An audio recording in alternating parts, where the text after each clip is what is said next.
MQM इस बात को डिसाइड ही नहीं कर सकी कि वो एक सियासी जमात है या एक तहरीक है।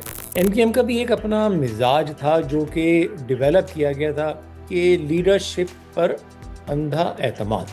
तो सवाल ये है कि एक साल पहले जब आप लांडी आए, आपने तस्वीर लगा के कहा कि हम आज भी इनके वफादार हैं। तो एक साल बाद आप ये कैसे कह रहे हैं कि ये मुल्क तोड़ना चाहते थे? आसिफ नवाज साहब को ऑपरेशन करना तो उन्होंने कर लिया ना। पाकिस्तान की किसी भी सियासी जमात में जमहूरियत नहीं है।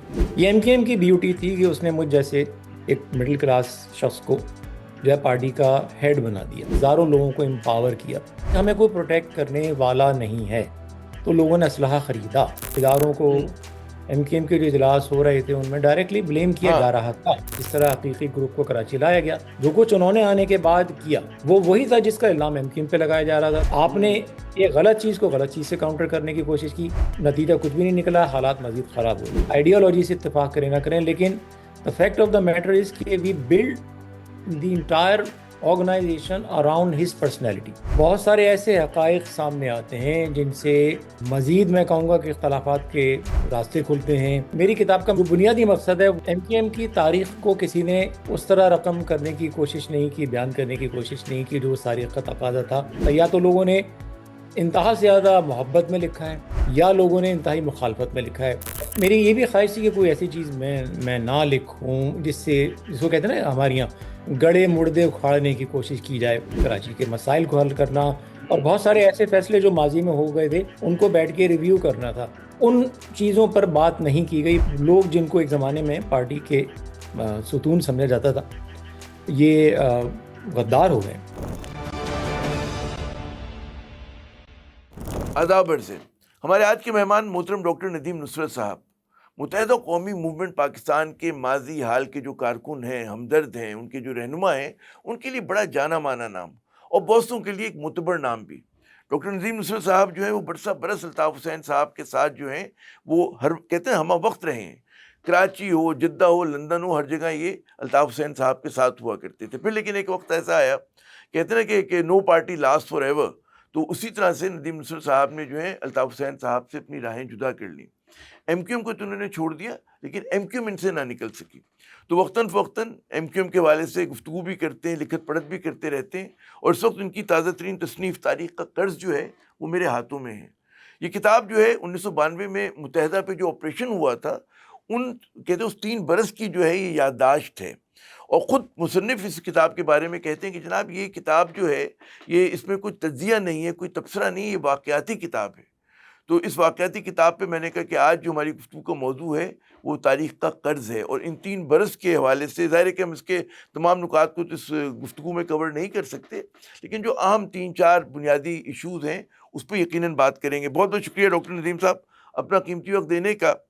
किताब को पढ़ते हुए एहसास ये होता है कि जी बहुत सारी जगहों के ऊपर जहाँ पे तफसील की ज़रूरत थी, आपके पास पूरा यादों का ख़जाना है, वहाँ पर आपने बड़ा किफ़ायत शारी के साथ कलम चलाया। क्या वजह है? जी, सबसे पहले तो शुक्रिया कि आपने इनवाइट किया। आपके सवाल के जवाब में मैं ये कहूँगा कि मैंने इस किताब के शुरू में ये वाज़े किया और इख्तितामिया में अगर आप पढ़ेंगे, मैंने जी। इंतहाई मुख्तसर तज्ज़िया की है।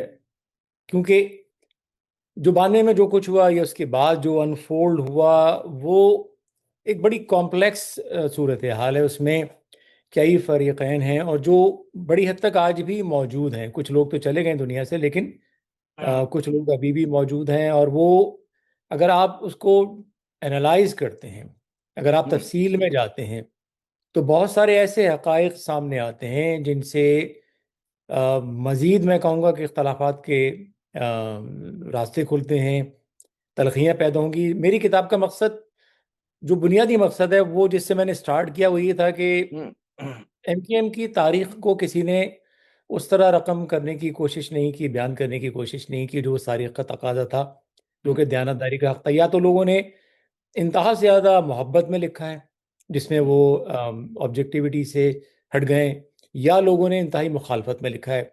कोई मिडिल रास्ता अख्तियार करने की कोशिश नहीं की कि जिस तरह इवेंट्स अनफोल्ड हुए हैं हुँ, उनको लिखा जाए। लेकिन जाहिर सी बात है कि एक बार तारीख मुतय्यन हो जाए, एक बार उसको डिस्क्राइब कर दिया जाए, उसके बाद फिर इस पर हम मज़ीद बात कर सकते हैं। जिसमें जैसे फ़रीक़ैन हैं, एमकेएम जिसके ख़िलाफ़ ऑपरेशन हुआ, हकीकी जो हुँ, वजूद में आई, अजीम मतारिक साहब दुनिया में नहीं है, लेकिन उनके साथ जो लोग थे उनमें से भी शायद कुछ लोग बयान करना चाहें। लेकिन मैंने कोशिश ये की है कि अपना वजन किसी पलड़े में ना डालूं, बल्कि एक न्यूट्रल पोजीशन पर रह के बयान करूं उसे। नहीं, बड़ा अच्छा ख्याल है कि जी गैर जानिबदार होकर और वाकयाती स्टिकिंग टू फैक्ट्स आपने कोशिश की है। लेकिन वो मैं कह रहा हूँ कि जो आपने फैक्ट्स दिए उसमें भी कुछ किफायतशारी से काम लिया। मेरा बस ये एक वो है शिकवा पढ़ते हुए जो मुझे एहसास होता है, वो मैं जब आगे से सवाल करूंगा तो कोशिश करूंगा कि आपसे जवाब हम हासिल कर सकें जी। बिल्कुल आप सही कह रहे हैं। इस किताब में मुझे तकरीबन 3 साल एडिटिंग में लिखे हैं, क्योंकि अगेन जो ह्यूमन इमोशंस हैं वो ओवरवेलम कर देते हैं। हम्म। और मेरी ये भी ख्वाहिश थी कि कोई ऐसी चीज़ मैं ना लिखूं जिसको कहते हैं ना हमारे यहाँ गड़े मुर्दे उखाड़ने की कोशिश की जाए। हम्म। तो उसकी मल्टीपल एडिटिंग हुई हैं। और मैंने हमारे एक भैया खां हैं, एक गैर मुल्की इदारे में, वो उर्दू सर्विस में जॉब करते हैं। उनसे मेरी बात हुई, उन्होंने मुसविदा पढ़ के ही कहा कि तो ऐसा लग रहा है आप थाने का रोजनामचा लिख रहे हैं। तो मैंने कहा हम्म। मेरी यही कोशिश भी थी। आसान नहीं है अपने आप को डिटैच करना, तफसीलात में जाना मुमकिन था, बिल्कुल था, आपकी बात दुरुस्त है। लेकिन उस तफसीलात में जाने की एक प्राइस भी थी। हम्म। तो मेरी कोशिश ये थी कि उस प्राइस को, उस डिबेट को, उस तलखी को अवॉइड कर सकूं। पीपल्स पार्टी के साथ पहली मरतबा जब आप लोग हुकूमत में शामिल हुए 1988 का वो था, दौर था, और उसमें आपने तस्करा किया कि जी मुआहिदा कराची हुआ। और जाहिर है कि मुआहिदा कराची की काश कॉपी भी लगी हुई होती तो बहुत अच्छा होता इसके ज़मीमे के अंदर। तो अगले अगर आपको मौका मिले अगली जब एडिशन आए तो ज़रूर लगाइएगा, ताकि हमें पता तो चले कि आप लोगों ने मुआहिदा क्या किया था। तो इसमें आप लिखते हैं इसके सफ़ा नंबर 30 पे कि पीपल्स पार्टी ने इक़्तिदार में आकर किसी भी जो है मुआहिदे की शिक पर अमल दरामद नहीं किया, बल्कि एमक्यूएम के एहतजाज के जवाब में बकौल आपके कि पीएसएफ को जो है अपनी तलबा तंजीम को मुसल्ला कर दिया, और जनाब एमक्यूएम के खिलाफ जो है उसको मुतहर्रिक हो गई वो। तो ये क्या एक तरफा थी कि आपके ख्याल में, क्यों जब उन्होंने मुआहिदा किया, बेनजीर चलकर आई आपके 9-0 भी आई, मुलाकात भी हुई, सब कुछ हुआ, तो कोई वजह आपने भी दी तो होगी। आपका क्या, जब आप हाइंड साइड पे देखते हैं तो क्या वजह आपको लगी कि भाई कैसे उन्होंने एकदम आपके खिलाफ मुतहर्रिक हो गए? ये बहुत अहम सवाल है, और इसका बिल्कुल आपने वजह फरमाया है कि मुआहिदा कराची को शामिल होना चाहिए था। इसलिए मैं थोड़ी सी वजाहत कर दूं कि ये किताब जब मैंने लिखना शुरू की तो 78 से मैंने स्टार्ट किया। और लेकिन जब मैंने लिखना शुरू किया तो लंदन में जो कुछ हुआ, हम्म। एक तो उसके बहुत ही कम जो है वो विटनेसेस, शाहिदीन थे। और दूसरा ये है कि उनमें से भी कई लोगों का एक के बाद एक इंतकाल होना शुरू हो गया। हम्म। कोविड में लोग गए, उसके बाद भी लोगों का इंतकाल हुआ। तो फिर मुझे ये हुआ कि लंदन के वाक़यात को अगर मैंने अभी कलमबंद नहीं किया, और हम्म। खुदा न खासा बाकी लोग भी चले गए, तो जो मैं हम्म। लिख रहा हूँ उसको वेरीफाई करने वाला कोई नहीं रहेगा। हम्म। तो मैंने आउट ऑफ टर्न ये 91 से 93 कंप्लीट किया। अब जो अच्छा। सेकंड जो पार्ट आ रहा है, इस पे तकरीबन काम मुकम्मल है, एडिटिंग चल रही है उसकी, हम्म। वो आएगा 78 से 90 तक का। लेकिन अच्छा। वो जैसे है ना, वो जब फिल्म बनी लॉर्ड ऑफ द रिंग, तो लॉर्ड ऑफ द रिंग पहले आ गई और हॉबिट्स जो है वो बाद में आई, जबकि वो हम्म। प्रीक्वल थी। तो वो इसी तरह जो है, ये जो फर्स्ट पार्ट है वो बाद में आ रहा है। उसमें बहुत सारे एमकेएम की इब्तदाई तारीख के वो डॉक्यूमेंट्स जो ये बहुत कम शाये हुए या शाये नहीं हुए, वो भी उसमें शामिल किए जा रहे हैं। हम्म। बेसिकली अगेन कोशिश ये है कि मेरी तारीख को मैं किसी तरह प्रिजर्व कर सकूं। तो now again going back to your question, Aamir साहब, मुआहिदा कराची या एमक्यूएम और पीपल्स पार्टी का जो अलायंस है वो सिर्फ महज दो जमातों का इत्तेहाद नहीं था, बल्कि वो इनके तनाजुर में अगर आप देखें तो वो शहरी और देही सिंध में एक हम्म। जो तवील अरसे से जो गल्फ थी उसको ब्रिज करने की भी कोशिश था। हम्म। और अगर जैसे मैंने किताब में भी लिखा है कि अगर वो उस अपॉर्चुनिटी को अवेल कर लिया जाता तो वो सिंध के और फिर इवेंचुअली पाकिस्तान के मफाद में होता। लेकिन मेरा ख्याल है कि जैसे आपने कहा ना कि with the benefit of hind side में देखता हूँ हम्म। कि पीपल्स पार्टी एक तवील अरसे से इक़्तिदार से बाहर रही थी।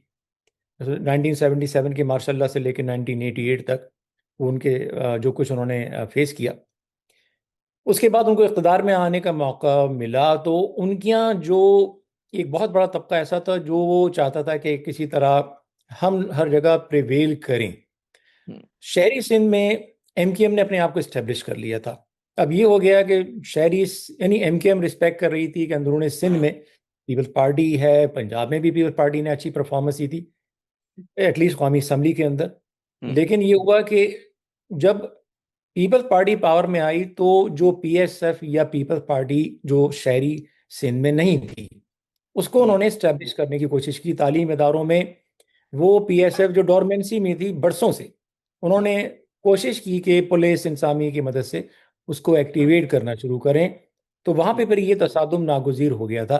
अगर पीपल्स पार्टी की लीडरशिप अगर एमकेएम से ताल्लुकात रखती और अगर वो पीएसएफ को एक्टिवेट करना भी चाह रहे थे तो एमकेएम से मुज़ाकरात करते, लीडरशिप के लेवल पे कोई मफाहमत होती, उसके बाद आहिस्ता आहिस्ता उसको एक्सप्लोर करते अपॉर्चुनिटी को। लेकिन उन्होंने कोशिश ये की कि अपनी जो सियासी ताकत और साथ साथ जो रियासती ताकत उनको मिल गई थी, उन्होंने इंक्रोचमेंट करने की, जिसको एटलीस्ट एमकेएम ने उसको देखा इस तरह जैसे आपके ख्याल नाइन। में ये जो फैसला हुआ था पीएसएफ को मुतहरिक करने का, ये बहुत ही मतलब पार्टी की आला क़यादत की जानिब से हुआ था, या जो उनकी कराची की या कहते हैं मिड लेवल क़यादत थी, उसने कहा कि जी मतलब है हमें प्रिवेल करना है, कराची की दरसगाहों में हमें पहुंचना है, अपने यूनिट्स खोलने हैं? क्या लग रहा है आपको कि बिल्कुल टॉप से आया था हुक्म, बेनजीर साहिबा ने कहा होगा, या नीचे से कहीं पे मतलब है मिड लेवल पे? मेरे ख्याल है इस सवाल का जवाब तो पीपल्स पार्टी की लीडरशिप दे सकती है। लेकिन हम्म। अब हम अस्यूम कर सकते हैं कि ये मिड लेवल की लीडरशिप की तरफ से आया होगा, क्योंकि हायर लीडरशिप के पास यकीनन इस तरह का वक्त नहीं होगा कि वो बैठ के ये तय करें कि कराची की तालीम इदारों में क्या होना है। लेकिन जब ये सूरत हाल बिगड़ गई हम्म। तो मामला इवेंचुअली लीडरशिप के सामने आया। अगर उनका वो फैसला नहीं भी था तो उनको ये सैल्वेज करने का सूरत हाल को मौका मिला था, और वो चाहते। अच्छा, सिर्फ ये तालीमी इदारों में तसादुम का ही नहीं था, फिर बहुत सारे जो मुआहिदा कराची के नुकात थे, जिसमें कराची को वसाइल मिलने का मामला था, कराची के मसाइल को हल करना, और हम्म। बहुत सारे ऐसे फैसले जो माजी में हो गए थे उनको बैठ के रिव्यू करना था। उन चीज़ों पर बात नहीं की गई, बल्कि ये होने लगा कि पीएसएफ का झगड़ा हो गया। तो हमारे एक एमएनए होते थे कंवर खालिद यूनुस साहब, उनको हम्म। नॉर्थ आबाद में जो है वो मारा गया। फिर वो एमकेएम, वो इतना बड़ा वाक़या बन गया कि एमकेएम का मुतालबा था कि जिस अफसर ने ये किया उसके खिलाफ एक्शन लिया जाए। वो नहीं लिया गया और फिर वो पूरा मामला एक बड़े तसादुम में तब्दील हो गया। तो लीडरशिप को ये अपॉर्चुनिटी मिली थी कि वो जो कुछ नीचे हो रहा था उसको, उन इश्यूज को एड्रेस करते। फिर आप देखिए पक्का किला का इतना बड़ा सानहा हुआ, हम्म। तो उसके बाद फिर वो इवेंचुअली वो गल्फ इतनी बढ़ गई कि फिर जो मुझे याद पड़ता है कि बाकायदा दोनों तरफ से तालिब इल्म मतलब है जो कारकुन थे, तलबा कारकुन थे, उनका अगवा हुआ था, उनके बड़ा बेईमाना किस्म का तशद्दुद, टॉर्चर किया गया था। और वो तो मतलब है वो जो जिन फौजियों की निगरानी में तबादला हुआ, तो हैरान रह गए कि जी क्या मजालिम ढाए तलबा तंजीम के लोगों ने एक दूसरे के ऊपर।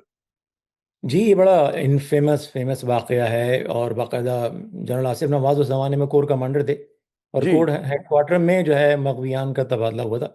बिल्कुल हम्म। सिचुएशन जो है आउट ऑफ हैंड थी बिल्कुल। ये दोनों जो, इसीलिए मैंने अपनी किताब में लिखा है कि ये पूरा जो वाक़या है उसकी बेसिस जो है स्टूडेंट ऑर्गेनाइजेशन में। मैं उस ज़माने में कराची 90 पर होता था, हम्म। और मैं आई विटनेस हूँ कि इस वाक़े के बाद पीएसएफ के लोगों ने अजीज़ाबाद में घुस के बरह रास्त फायरिंग की है। मैं वहाँ मौजूद था, मैंने अपनी आंखों से गोलियां चलते हम्म। देखी हैं, जिसके बाद हम्म। फिर वहाँ पे गेट लगाए गए। तो वो बज़ाहिर एक बड़ा इनोकुअस किस्म का, बेजरड़ किस्म का जो एक वाक़या हुआ स्टूडेंट लेवल पे, वो फिर चलते चलते वो दो जमातों और की दोनों लड़ाई तरफ बन से गई। हुआ, क्योंकि हम भी तालिब इल्म थे उस जमाने में, हमें हमें याद है कि बाकायदा वो ड्रिल मशीन की भी बात हो रही हो, पता नहीं क्या क्या। हम आगे बढ़ते हैं, एकदम छलांग लगाते हैं जो तकसीम का मामला हुआ था, फाक अहमद साहब और बदर इकबाल और आमिर खान साहब। अच्छा, उसकी आपने कुछ मतलब है थोड़ी बहुत स्पिकलिंग की है, तफसीलात दी हैं। अच्छा, जो मुझे उसमें बड़ी हैरत अंगेज बात लगी कि आपने इन साथियों को कन्विंस कर लिया कि जी वो अमेरिका चले जाएं, अमेरिकन कौंसल जनरल को जो है वो बुला लिया आप लोगों ने, अपने 90 बुलाया कि इनको वीजे दरकार हैं, और उन्होंने आपकी बात मान ली और वो चले गए, आपसे मुराद पार्टी की क़यादत की बात मान ली।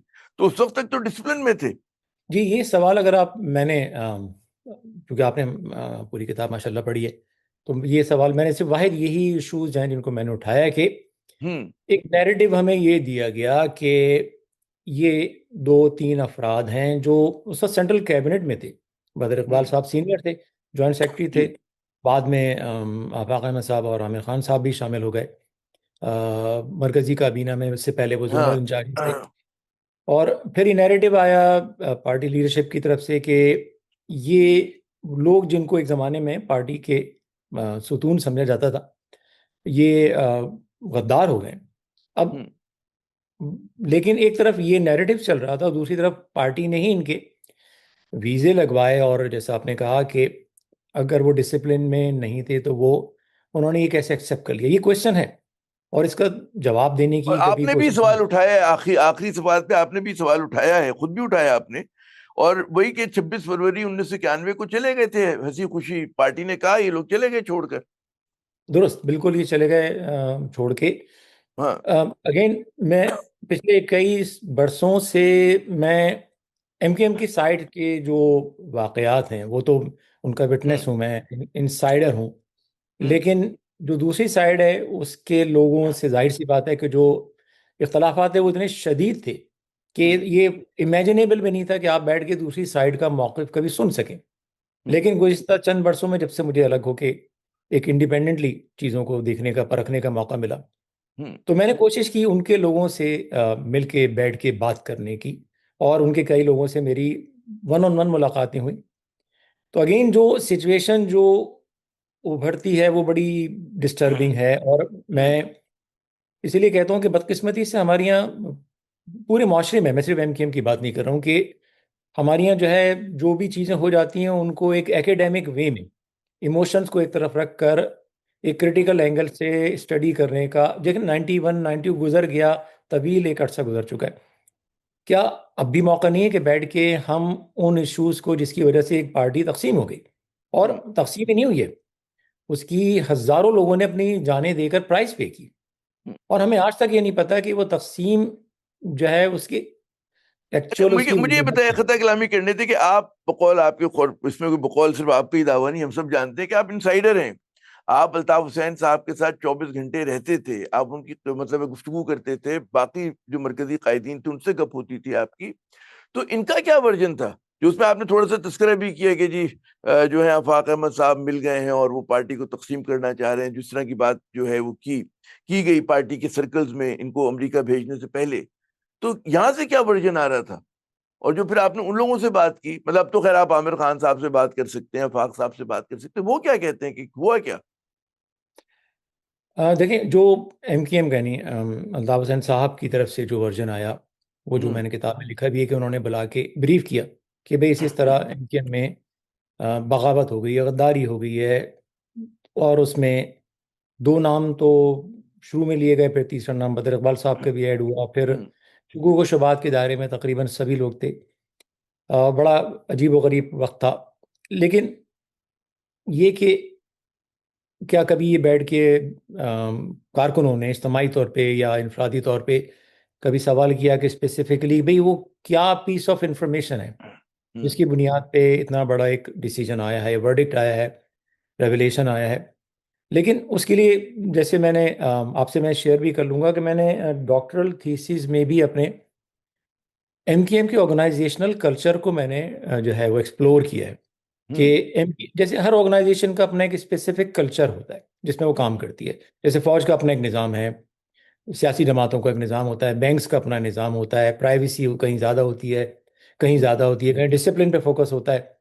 एमकेएम का भी एक अपना मिजाज था जो कि डेवलप किया गया था, जिसमें जो फाउंडेशन थी वो ये थी कि लीडरशिप पर अंधा एतमाद, क्वेश्चन नहीं करना है। अब ये जो सवाल बनता है, ये क्वेश्चन बनता है जिसकी वहां पे इजाजत नहीं थी। तो हम्म। उस सांचे में सबने अपने आप को ढाला हुआ था कि अगर टॉप लीडरशिप से एक चीज आई है, आपका दिल उसको माने, आपका जहन माने ना माने, उससे कतई नजर, ऑर्गेनाइजेशन में आप हैं तो आपने आप अपने आप को आपने आंख सबमिट किया बंद है। करके आपको अमल करना है, आंख बंद करके जी। अमल करना है, चलिए समझ में आ गई। तो वो कहते हैं तंजीम का एक नज्म हो गया, नज्म जब्त हो गया। मगर फिर ये सवाल तो फिर भी है ना कि आखिर मतलब है हाइंडसाइट पे तो अब बेनिफिट है और आप छोड़ चुके हैं, कि अल्ताफ हुसैन साहब को उनसे क्या ऐसी शिकायत थी या खदशा था कि उन्होंने इन तीनों को जो है पिन पॉइंट किया और इनको कहा कि बगावत के मुर्तकिब हो रहे हैं? क्योंकि आगे ही आप लिखते हैं एक और की सफात के ऊपर आगे जाके कि ये लोग जब अमेरिका से अचानक वापस आए तो उन्होंने जो पहली कॉन्फ्रेंस की थी लांडी के अंदर सेक्टर ऑफिस पे कब्जा करके, उसमें तो उन्होंने उस वक्त भी कहा था कि हम अल्ताफ हुसैन के वफादार हैं और हमारे खिलाफ जो है झूठे इल्जामात लगाए गए हैं। तो वो तो उस वक्त तक दम भर रहे थे वापस आने के बाद भी कि अल्ताफ हुसैन से हमारा कोई मतलब है, हम कोई गद्दारी के मुर्तकिब नहीं हो रहे। जी। देखिए, यही बेसिकली क्रक्स है इस पूरे मामले का, कि हम्म। अल्ताफ हुसैन साहब कह रहे हैं कि ये अफराद जो हैं ये सिक्योरिटी एजेंसी से मिल गए। इन्होंने जो नकब लगाने का पार्टी में फैसला कर लिया है, ये अब हमारे वफादार नहीं है, अब सिक्योरिटी एजेंसीज के हैं। अच्छा, हम्म। पार्टी की लीडरशिप की तरफ से जब ये चीज़ आई तो जो स्ट्रक्चर था, जो ऑर्गेनाइजेशनल कल्चर था, उसमें ये चीज़ एक्सेप्ट कर ली गई। तो वही लोग जो कल तक पार्टी के पिलर समझे जाते थे, बाकी पार्टी उनके खिलाफ जो है सफारा हो गई। अब ये लोग मुल्क छोड़ के चले गए। इनके जाने के बाद भी इनके जो हामी हैं, उनके खिलाफ कार्रवाइयाँ हुई हैं, इसमें कोई दो राय नहीं है। उसके किस तरह की बाद कार्रवाई हुई है? मतलब उनको मारा पीटा गया, कत्ल कर दिया गया, किस हद तक गए आप लोग? आपसे मुराद दोनों आपकी जमात। जी, सब कुछ हुआ है। जो कुछ आप इमेजिन कर सकते हैं वो सब कुछ हुआ है। हम्म। और जब उनके कुछ लोगों को टारगेट किया गया तो जाहिर सी बात है इतला उन तक भी अमेरिका पहुंच रही थी। लेकिन कोई बहुत बड़ा ये नहीं है कि कोई मैसिव तसादुम, लेकिन इंडिविजुअल इंसिडेंट्स हो रही थी। और टारगेटेड किलिंग्स हो रही थी। जी, लिमिटेड, मैंने कहा ना कि बहुत, लेकिन हाँ। थी, इंसिडेंट्स हुए हैं ऐसे। अच्छा, आगे चलकर आपने बिल्कुल जो है इसके ऊपर मजीद रोशनी भी डाली है। और आपने ये कहा कि जी जो ऑपरेशन हुआ था जून 1992 का, उसकी कुलियतन आपने जिम्मेदारी आसिफ नवाज साहब पे डाली जो उस वक्त के आर्मी चीफ थे। लेकिन जब पार्टी में तकसीम हो रही थी नजीम नुसरत साहब, उस वक्त तो मिर्जा असलम बेग साहब जो थे वो आर्मी चीफ थे। और गालिबन आसिफ नवाज तो उस तरह की कोई कमांड पोजीशन पे भी नहीं थे कि जहां पर जो है वो पार्टी में दरार डालने की वो कोई कोशिश कर सकते थे। जी। जी, ये सवाल जो जिन चीज़ों की तरफ मैंने तवज्जो दिलाई है वो यही है कि अगेन, बिहाइंड साइड आप चीज़ों को देखते हैं तो चीज़ें ऐड अप नहीं हो रही हैं। यही एक चीज़ है जिसने एक खलिश मेरे जहन में भी है, जिसको मैंने इस किताब की सूरत में जो है सामने लाने हम्म। की कोशिश की है। मिसाल के तौर पे हकीकी का ही जो बनी मामला है कि वो ये चले गए मुल्क से अमेरिका, डिसिप्लिन में रह के उन्होंने कहा कि ठीक हम चले जाते हैं, लेकिन उन्होंने कहा कि भाई हमारे खिलाफ टारगेटेड एक्शन हुए हैं और हम वहाँ नहीं रह सकते, हम अपने लोगों को तनहा नहीं छोड़ सकते, हमें वापस आना है। लेकिन वो आने के बाद जो पहली प्रेस कॉन्फ्रेंस 91 में करते हैं उसमें कहते हैं हम अल्ताफ हुसैन साहब के वफादार हैं। लेकिन डॉक्टर इमरान और सलीम शहजाद साहब जो हैं उन्होंने हमें हमारे खिलाफ माहौल बनाया। लेकिन जब उनको वहाँ से रिट्रीट होना पड़ता है, एमकेएम के कारकुन वहाँ पहुँच जाते हैं, मुहासरा कर लेते हैं लांडी का, और फिर इनको वहाँ से जाना पड़ता है, फिर हम्म। चले जाते हैं। उसके एक साल बाद ये दोबारा आते हैं और उस वक्त ये डायरेक्टली सरपरस्ती में सरकारी आते हैं। अब सवाल ये है कि वो आने के बाद ही कहते हैं कि अल्ताफ हुसैन साहब जनापुर बनाना चाहते थे, अलग रियासत बनाना चाहते थे। तो सवाल ये है कि एक साल पहले जब आप लांडी आए आपने तस्वीर लगा के कहा कि हम आज भी इनके वफादार हैं, तो हम्म। एक साल बाद आप ये कैसे कह रहे हैं कि ये मुल्क तोड़ना चाहते थे? तो क्या वो 91 से पहले मुल्क तोड़ना चाहते थे, या 91 और 92 के दरमियान एक साल के अरसे में मुल्क दुश्मन बन गए? अगेन, वो जिस तरह, वो जो आप कह रहे हैं कि चीजें एडअप नहीं हो रही, तो वो ना उधर से हो रही है, ना एमक्यूएम की कहानी में हो रही है, ना इनकी कहानी में हो रही जी मेरा वही सवाल है कि है। हम्म। हजारों लोग इस पूरी एमकेएम, जिसको इंटरनेशनल जो लिटरेचर हम पढ़ें, जैसे मैंने बताया ना, जब रिसर्च करते हैं आप हम्म। डेटाबेसिस पे जाएं, जितने डॉक्यूमेंट सामने आते हैं, इंटरनेशनल ह्यूमन राइट्स रिपोर्ट जहां मतून किया गया है रियासत को, इदारों को, हुकूमत को, वहां ये भी बार बार आता है एमकेएम ए, एमकेएम एच, एमकेएम ए, एमकेएम एच। हम्म। अब सवाल ये है कि एमकेएम ए और एमकेएम एच ने इतना तवील अरसा गुजारा लड़ते हुए एक दूसरे से, हम्म। लड़ने की वजूहात क्या थी? आज तक जो है इतने नैरेटिव्स चेंज हुए हैं, स्पेशली उसके बाद। अब आप पिछले 10-12 वर्षों में देख लें कि बाद में फिर एक नया नैरेटिव आया कि हम एमकेएम से इसलिए अलग हुए कि वो महादिर कौमी मूवमेंट को मुत्तहदा कौमी मूवमेंट बनाया जा रहा था। तो फिर जो है वो मुल्क तोड़ने का जो है वो जो इल्ज़ाम लगाया गया 92 में, फिर वो कहाँ फिट हो रहा है? तो ये अगेन मेरा शिकवा यही है कि हम सब ने अपनी ज़िंदगियों का एक बड़ा हिस्सा इस सब कलिश में गुजार दिया और हमें आज तक सच भी नहीं पता। मतलब और वो आप समेत आपको भी नहीं पता कि जो अल्ताफ हुसैन के दस्ते राज थे। ये हैरत जी, अंगेज बात नहीं है, नाकाबिल यकीन बात नहीं है ये। बिल्कुल नाकाबिल यकीन है। लेकिन अगर आप, इसीलिए मैंने कहा ना कि एक तसलसल है कि ये हम्म। मुझे पता है क्योंकि मैंने यहाँ स्टडी किया कि यहाँ जब आप रैशनल थिंकिंग, क्रिटिकल थिंकिंग पे जाते हैं तो यहाँ पे तो कोई ये नहीं है ना कि ब्लाइंड फेथ है और मैं कहूँगा और आप मान जाएंगे।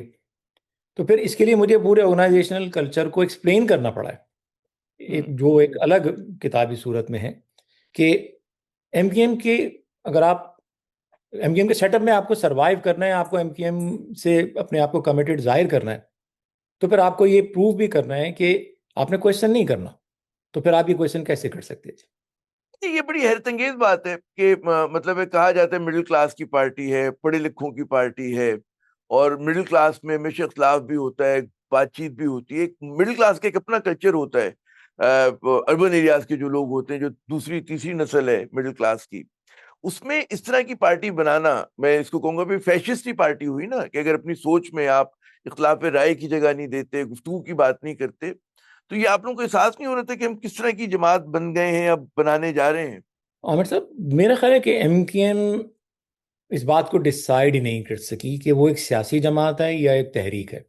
हम्म। एमकेएम का जो एक स्ट्रक्चर जो था, ऑर्गेनाइजेशनल स्ट्रक्चर की अब बात करेंगे, जिसकी का मैंने हवाला भी दिया कि उसमें एक अनडिवाइडेड लॉयल्टी होनी चाहिए, अनक्वेश्चनेबल लॉयल्टी होनी चाहिए।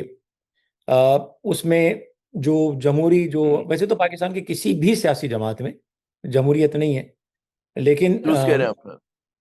लेकिन ये कि अगर हम मासवाए एक, जमात इस्लामी के, मासवाए आपकी पसंदीदा जमात जमात इस्लामी के। जी मैं बाखुदा ये बात कहने वाला था कि हम्म। ये with the exception of Jamaat Islami, और हम्म। रिमार्केबल है कि जिस जमात से आप लीस्ट एक्सपेक्ट करते हैं हम्म। उसमें ही आपको जमहूरियत नजर आती है। तो हम्म। अगेन यही मेरा है कि हम शायद डिसाइड नहीं कर सके कि हम पॉलिटिकल पार्टी हैं या हम एक ऑर्गेनाइजेशन है जो कि रेवोल्यूशन लाना चाहती है। हम्म। वर्कर्स इसमें रहे कि भाई हम तो एक इनकलाबी तहरीक है, लेकिन जो पार्टी की जो एक्शन 1988 से ऑनवर्ड हुए उसमें हमारा हर एक्शन जो है वो एक सियासी जमात का रहा। अच्छा, उसमें एक जो जिस बात की तरफ जो मेरा दुख भी है कि हम्म। हम हकीकी एमकेएम अल्ताफ हुसैन साहब की तकारीर, हम इख्तलाफी उमूर पे ज़िंदगी भर लड़ते रहे। मीडिया ट्रायल भी हमारे इसी इन इशूज़ पर हुआ है, मिलिटेंसी का एलिमेंट इस पे हम पे इल्ज़ाम लगाया जाता रहा। उसमें इन तमाम बातों में एक बहुत खूबसूरत चीज़ जो एमकेएम ने पेश की, जिसकी मैं ज़ाती तौर पे मिसाल हूँ कि मैं पाकिस्तान, अगर मैं जिस मिडिल क्लास घराने का हूँ, अगर मैं पीपल्स पार्टी या नून लीग में या किसी और जमात में जाता तो एक सीलिंग आ जाती, बहुत से हम्म। बात एक इलाकाई अहदेदार पे आकर रुक जाता। ये एमकेएम की ब्यूटी थी कि उसने मुझ जैसे एक मिडिल क्लास शख्स को जो है पार्टी का हेड बना दिया। और हम्म। एमकेएम ने सिर्फ मुझे ही नहीं बल्कि मुझ जैसे हजारों लोगों को एम्पावर किया। हम्म। ये इतना खूबसूरत मैसेज था। मेरी अभी कुछ यहाँ पे मुलाकात हुई हमारे का, मैं एक ग्रुप था पंजाबी। नहीं भैया, आप बिल्कुल दुरुस्त कह रहे हैं कि मिडिल क्लास के लोगों को, लोअर मिडिल क्लास के लोगों को नेशनल असेंबली में भेजा, प्रोविंशियल असेंबली में भेजा, सेनेट में भेजा, बिल्कुल बाइख्तियार किया। लेकिन वो साथ साथ मतलब है कि जो कहते हैं ना, जो आपने खुद बयान किया कि पार्टी में कल्चर ऐसा डेवलप हो गया था कि जहाँ पे सवाल करने की आज़ादी नहीं हो, कि चलें इख्तलाफ अगर आप कर रहे हैं, डिसिप्लिन से बाहर भी हो रहे हैं, तो उसकी जो सजा थी वो तो फिर बहुत ही बेईमाना किस्म की थी। तो ये एक मजमूए तजादात बन गया कि जैसा आप कह रहे हैं, उसमें कोई अच्छी बात भी होगी, ज़ाहिर है कोई चीज कुलियतन बुरी नहीं होती, तो जो उसका लेकिन जो मनफियत गालिब आ गई थी, तो उसने उस चीज को ऑफसेट कर दिया, जो एक मजबूत आप लोग किरदार अदा कर सकते थे। असल में जनाब। अगेन मैंने कहा ना कि आप लोगों चीज़ों को डिटैच नहीं कर सकते। एमकेएम पे इल्ज़ाम लगता है मिलिटेंसी का, लेकिन जो मैंने शुरू में एक्सप्लेन भी किया है हम्म। कि अगर आप पाकिस्तान की तारीख उठा के देखेंगे तो उसमें आपको मिलिटेंसी हर तरफ नजर आएगी। अयूब खान साहब ने जो कराची में लश्कर कशी की, भुट्टो पावर में आए, उन्होंने अंदरूनी हम्म। सिंध से जो है लोगों को निकाला। फिर हम्म। जुल्फ़िकार का पूरा एलिमेंट भूल जाते हैं, फिर हम जो है वो गैंग वॉर को भूल जाते हैं, पीआईए के तैयारे का अगवा भूल जाते हैं। फिर खुद एपीएमएस, अभी जो कि मैं शुरू की तारीख लिख रहा हूँ तो मैं बहुत पुराने लोगों से मिल भी रहा हूँ, डॉक्यूमेंट्स को भी मैं एक्सप्लोर कर रहा हूँ कि एपीएमएसओ तो एक स्टूडेंट ऑर्गेनाइजेशन थी, वो एमकेएम की तरफ उसका सफ़र क्यों हुआ। तो जब आप उसकी डिटेल में जाते हैं तो फिर आपको 3 फरवरी 1981 नजर आता है, जो भी एक तारीख का हिस्सा है। उस जहाँ एमकेएम, पीएसएफ, क्लैश, एमकेएम में मिलिटेंसी, वहाँ पे इस एलिमेंट को हम कैसे इग्नोर कर सकते हैं कि अगर 3 फरवरी 1981 को जमीयत एमकेएम एपीएमएसओ को बुरी तरह नहीं मारती तो एपीएमएसओ को इलाकों में काम करने पर मजबूर नहीं होना पड़ता। हम्म। अगेन, आपका पूरा मुआशरा उसमें आज भी आपके यहाँ कच्चे के पूरे इलाके हैं। आपने ये मेरे ख्याल में बड़ा अहम नुक्ता उठाया कि पूरे हमारे माशरे में तशद्दुद था, 80s में तशद्दुद हो रहा था। जो दाएं बाजू की जमातें थी वो पुरतशद्दुद थी, जो कॉम्प्रस जमातें थी उनके पास असलाह होता था। ये तो सब हमने अपनी गुनाहगार आंखों से देखा है। जी जी। तो अच्छा, जो मज़ाहिर कि एक मिजाज था उसमें, ज़ाहिर है क्योंकि एमक्यूएम ज़्यादा मुनज़्ज़म हो गई और ज़्यादा उसने शहर पे गलबा हासिल कर लिया, तो उसी स्केल से इनकी तशद्दुद करने की कैपेसिटी में भी इजाफा हो गया। ये मैं समझूं? कह लें गलत तो क्योंकि गलत तो सर्वाइवल। तजिया नहीं है ना ये कि भाई जमीयत जितनी उसमें ताकत थी, जितनी उसका माशरे में ग्रिप थी, उसके हिसाब से उसने तशद्दुद किया। उनके पास भी इस्लाह हुआ करते थे, पीएसएफ ने भी किया। एमक्यूएम क्योंकि ज्यादा मकबूल हो गई थी तो इनके पास तशद्दुद करने की कैपेसिटी और एबिलिटी ज्यादा हो गई थी। नहीं, इसमें एक चीज थोड़ा सा इख्तलाफ के साथ हाँ माइनर से, वो ये जी। कि आप एमकेएम का उरूज होता है 1986 में नशर पार्क के जलसे से। हम्म। पीसफुल जलसा होता है, कोई इशू नहीं होता है। एमकेएम का अगला जलसा होता है 31 अक्टूबर 1986 को हैदराबाद में। हम्म। कराची से मैं भी जुलूसों में शामिल था, हम सोराबकोट से गुजरे, फायरिंग हुई। हम्म। हमारी बस बहुत पीछे थी, वो आयशा मंजिल पे थी। आगे इतला मिली कि फायरिंग हो गई है। फिर वो, हम तो हैदराबाद जा ही नहीं सके। फिर वापस जब वहाँ हैदराबाद पहुंचे, वहाँ उन पर अटैक हुआ, कोई गिरफ्तार नहीं हुआ। फिर उसके अल्ताफ हुसैन साहब जेल में हैं। 31 अक्टूबर 1986 को हम्म। अलीगढ़ कस्बा में 250 लोगों को जो है वो कत्ल कर दिया जाता है। हम्म। अब मेरा क्वेश्चन ये है, मेरी दलील ये है कि ये काम होता है रियासत को का कि वो लोगों को तहफ़्फ़ुज़ फराहम करे और इक्वली ट्रीट करे। आपने हम्म। भी देखा, हम सब ने भी देखा कि न्यूजीलैंड की एक मस्जिद में घुस के एक आदमी ने, गनमैन ने दर्जनों लोगों को कत्ल कर दिया। हम्म। अब के हर मुआशरे में जो है वायलेंस होता है, और आपको 100% उसको आप रूल आउट नहीं कर सकते। हम्म। रियासत चाहे भी तो कंप्लीटली उसको स्टॉप नहीं कर सकती, इंसिडेंट होंगे। लेकिन अगर कोई इंसिडेंट हो जाता है तो ये मौका होता है रियासत को ही दिखाने का कि वो कंप्लीटली इन कंट्रोल है और न्यूट्रल है। लेकिन 31 अक्टूबर को जो कुछ हुआ, 14 दिसंबर को जो कुछ हुआ, उसके बाद किसी एक कातिल को भी नहीं पकड़ा गया। हम्म। एमकेएम को आप अलग कर दीजिए, इन जनरल मुहाजिर कम्युनिटी में ये एक एहसास परवान चढ़ा था। फिर 30 सितंबर 1988 को जो हैदराबाद में मैसेकर हुआ है, हम्म। तो ये इनसिक्योरिटी का एहसास, उसमें एमकेएम को आप हटा दीजिए। लोगों में ये था कि भाई हमें कोई प्रोटेक्ट करने वाला नहीं है, तो लोगों ने असलहा खरीदा, नॉट बाय डिजायर, बल्कि उनके पास अब कोई ऑप्शन नहीं था। उन्होंने जरूरत महसूस की। अच्छा चले नदीम साहब, हम दोबारा आपकी किताब पर आते हैं। अच्छा, अब आपकी किताब में मतलब तकसीम की तो बात हो गई कि किस तरह से आफाक अहमद, आमिर खान, बदर इकबाल साहब किन हालात में निकले। फिर मैं ये देख रहा था कि एक मुतवातिर आपकी किताब में कई जगह पे तस्करा है इस बात का कि जी एमक्यूएम की पूरी क्यादत को इस बात का कहीं से एहसास हो रहा था कि कोई इनके खिलाफ ऑपरेशन होने वाला है। जब सिंध में ऑपरेशन का ऐलान हुआ कि सिंध में ऑपरेशन किया जाएगा, तो आप लोगों में बहुत ज्यादा खदशात थे, जिसका आपने बार बार इजहार किया। क्या वजह थी वो उन खदशों की क्या वजह थी? उस वक्त तक तो कोई मतलब इशारा नहीं था। आप लोग सूबाई हुकूमत का हिस्सा थे, आप लोग नवाज शरीफ साहब के साथ वफाकी हुकूमत का हिस्सा थे। तो कहाँ से ये एक आप लोगों को वाइब्स आ रही थी कि ऑपरेशन होगा और टारगेट जो है, हदफ जो होंगे वो एमक्यूएम होगी?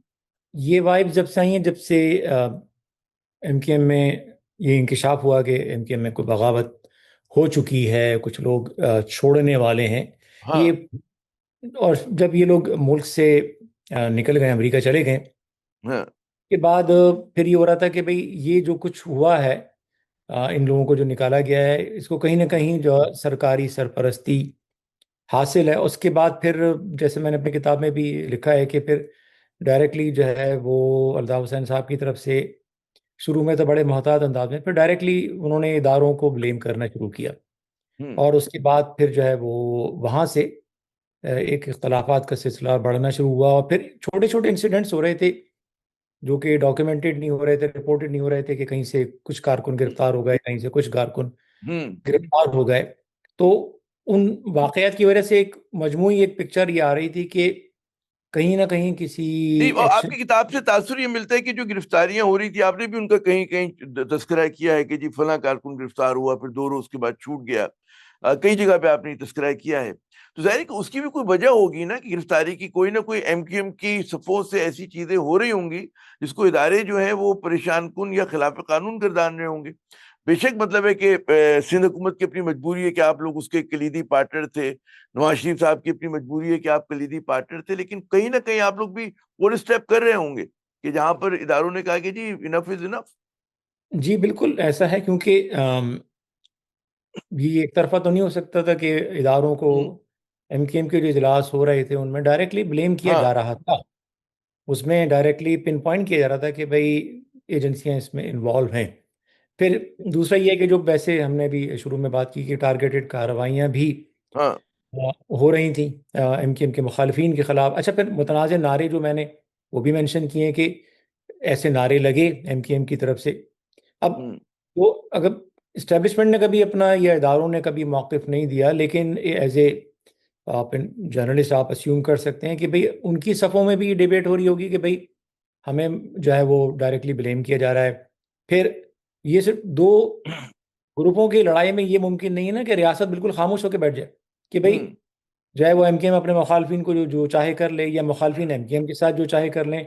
एक स्टेट का रोल है जो ठीक है, बहुत सारे मैसेकर्स में उसने प्ले नहीं किया, लेकिन इस हम्म, मामले में एटलीस्ट उसने ये किया कि अपना एक रोल प्ले किया।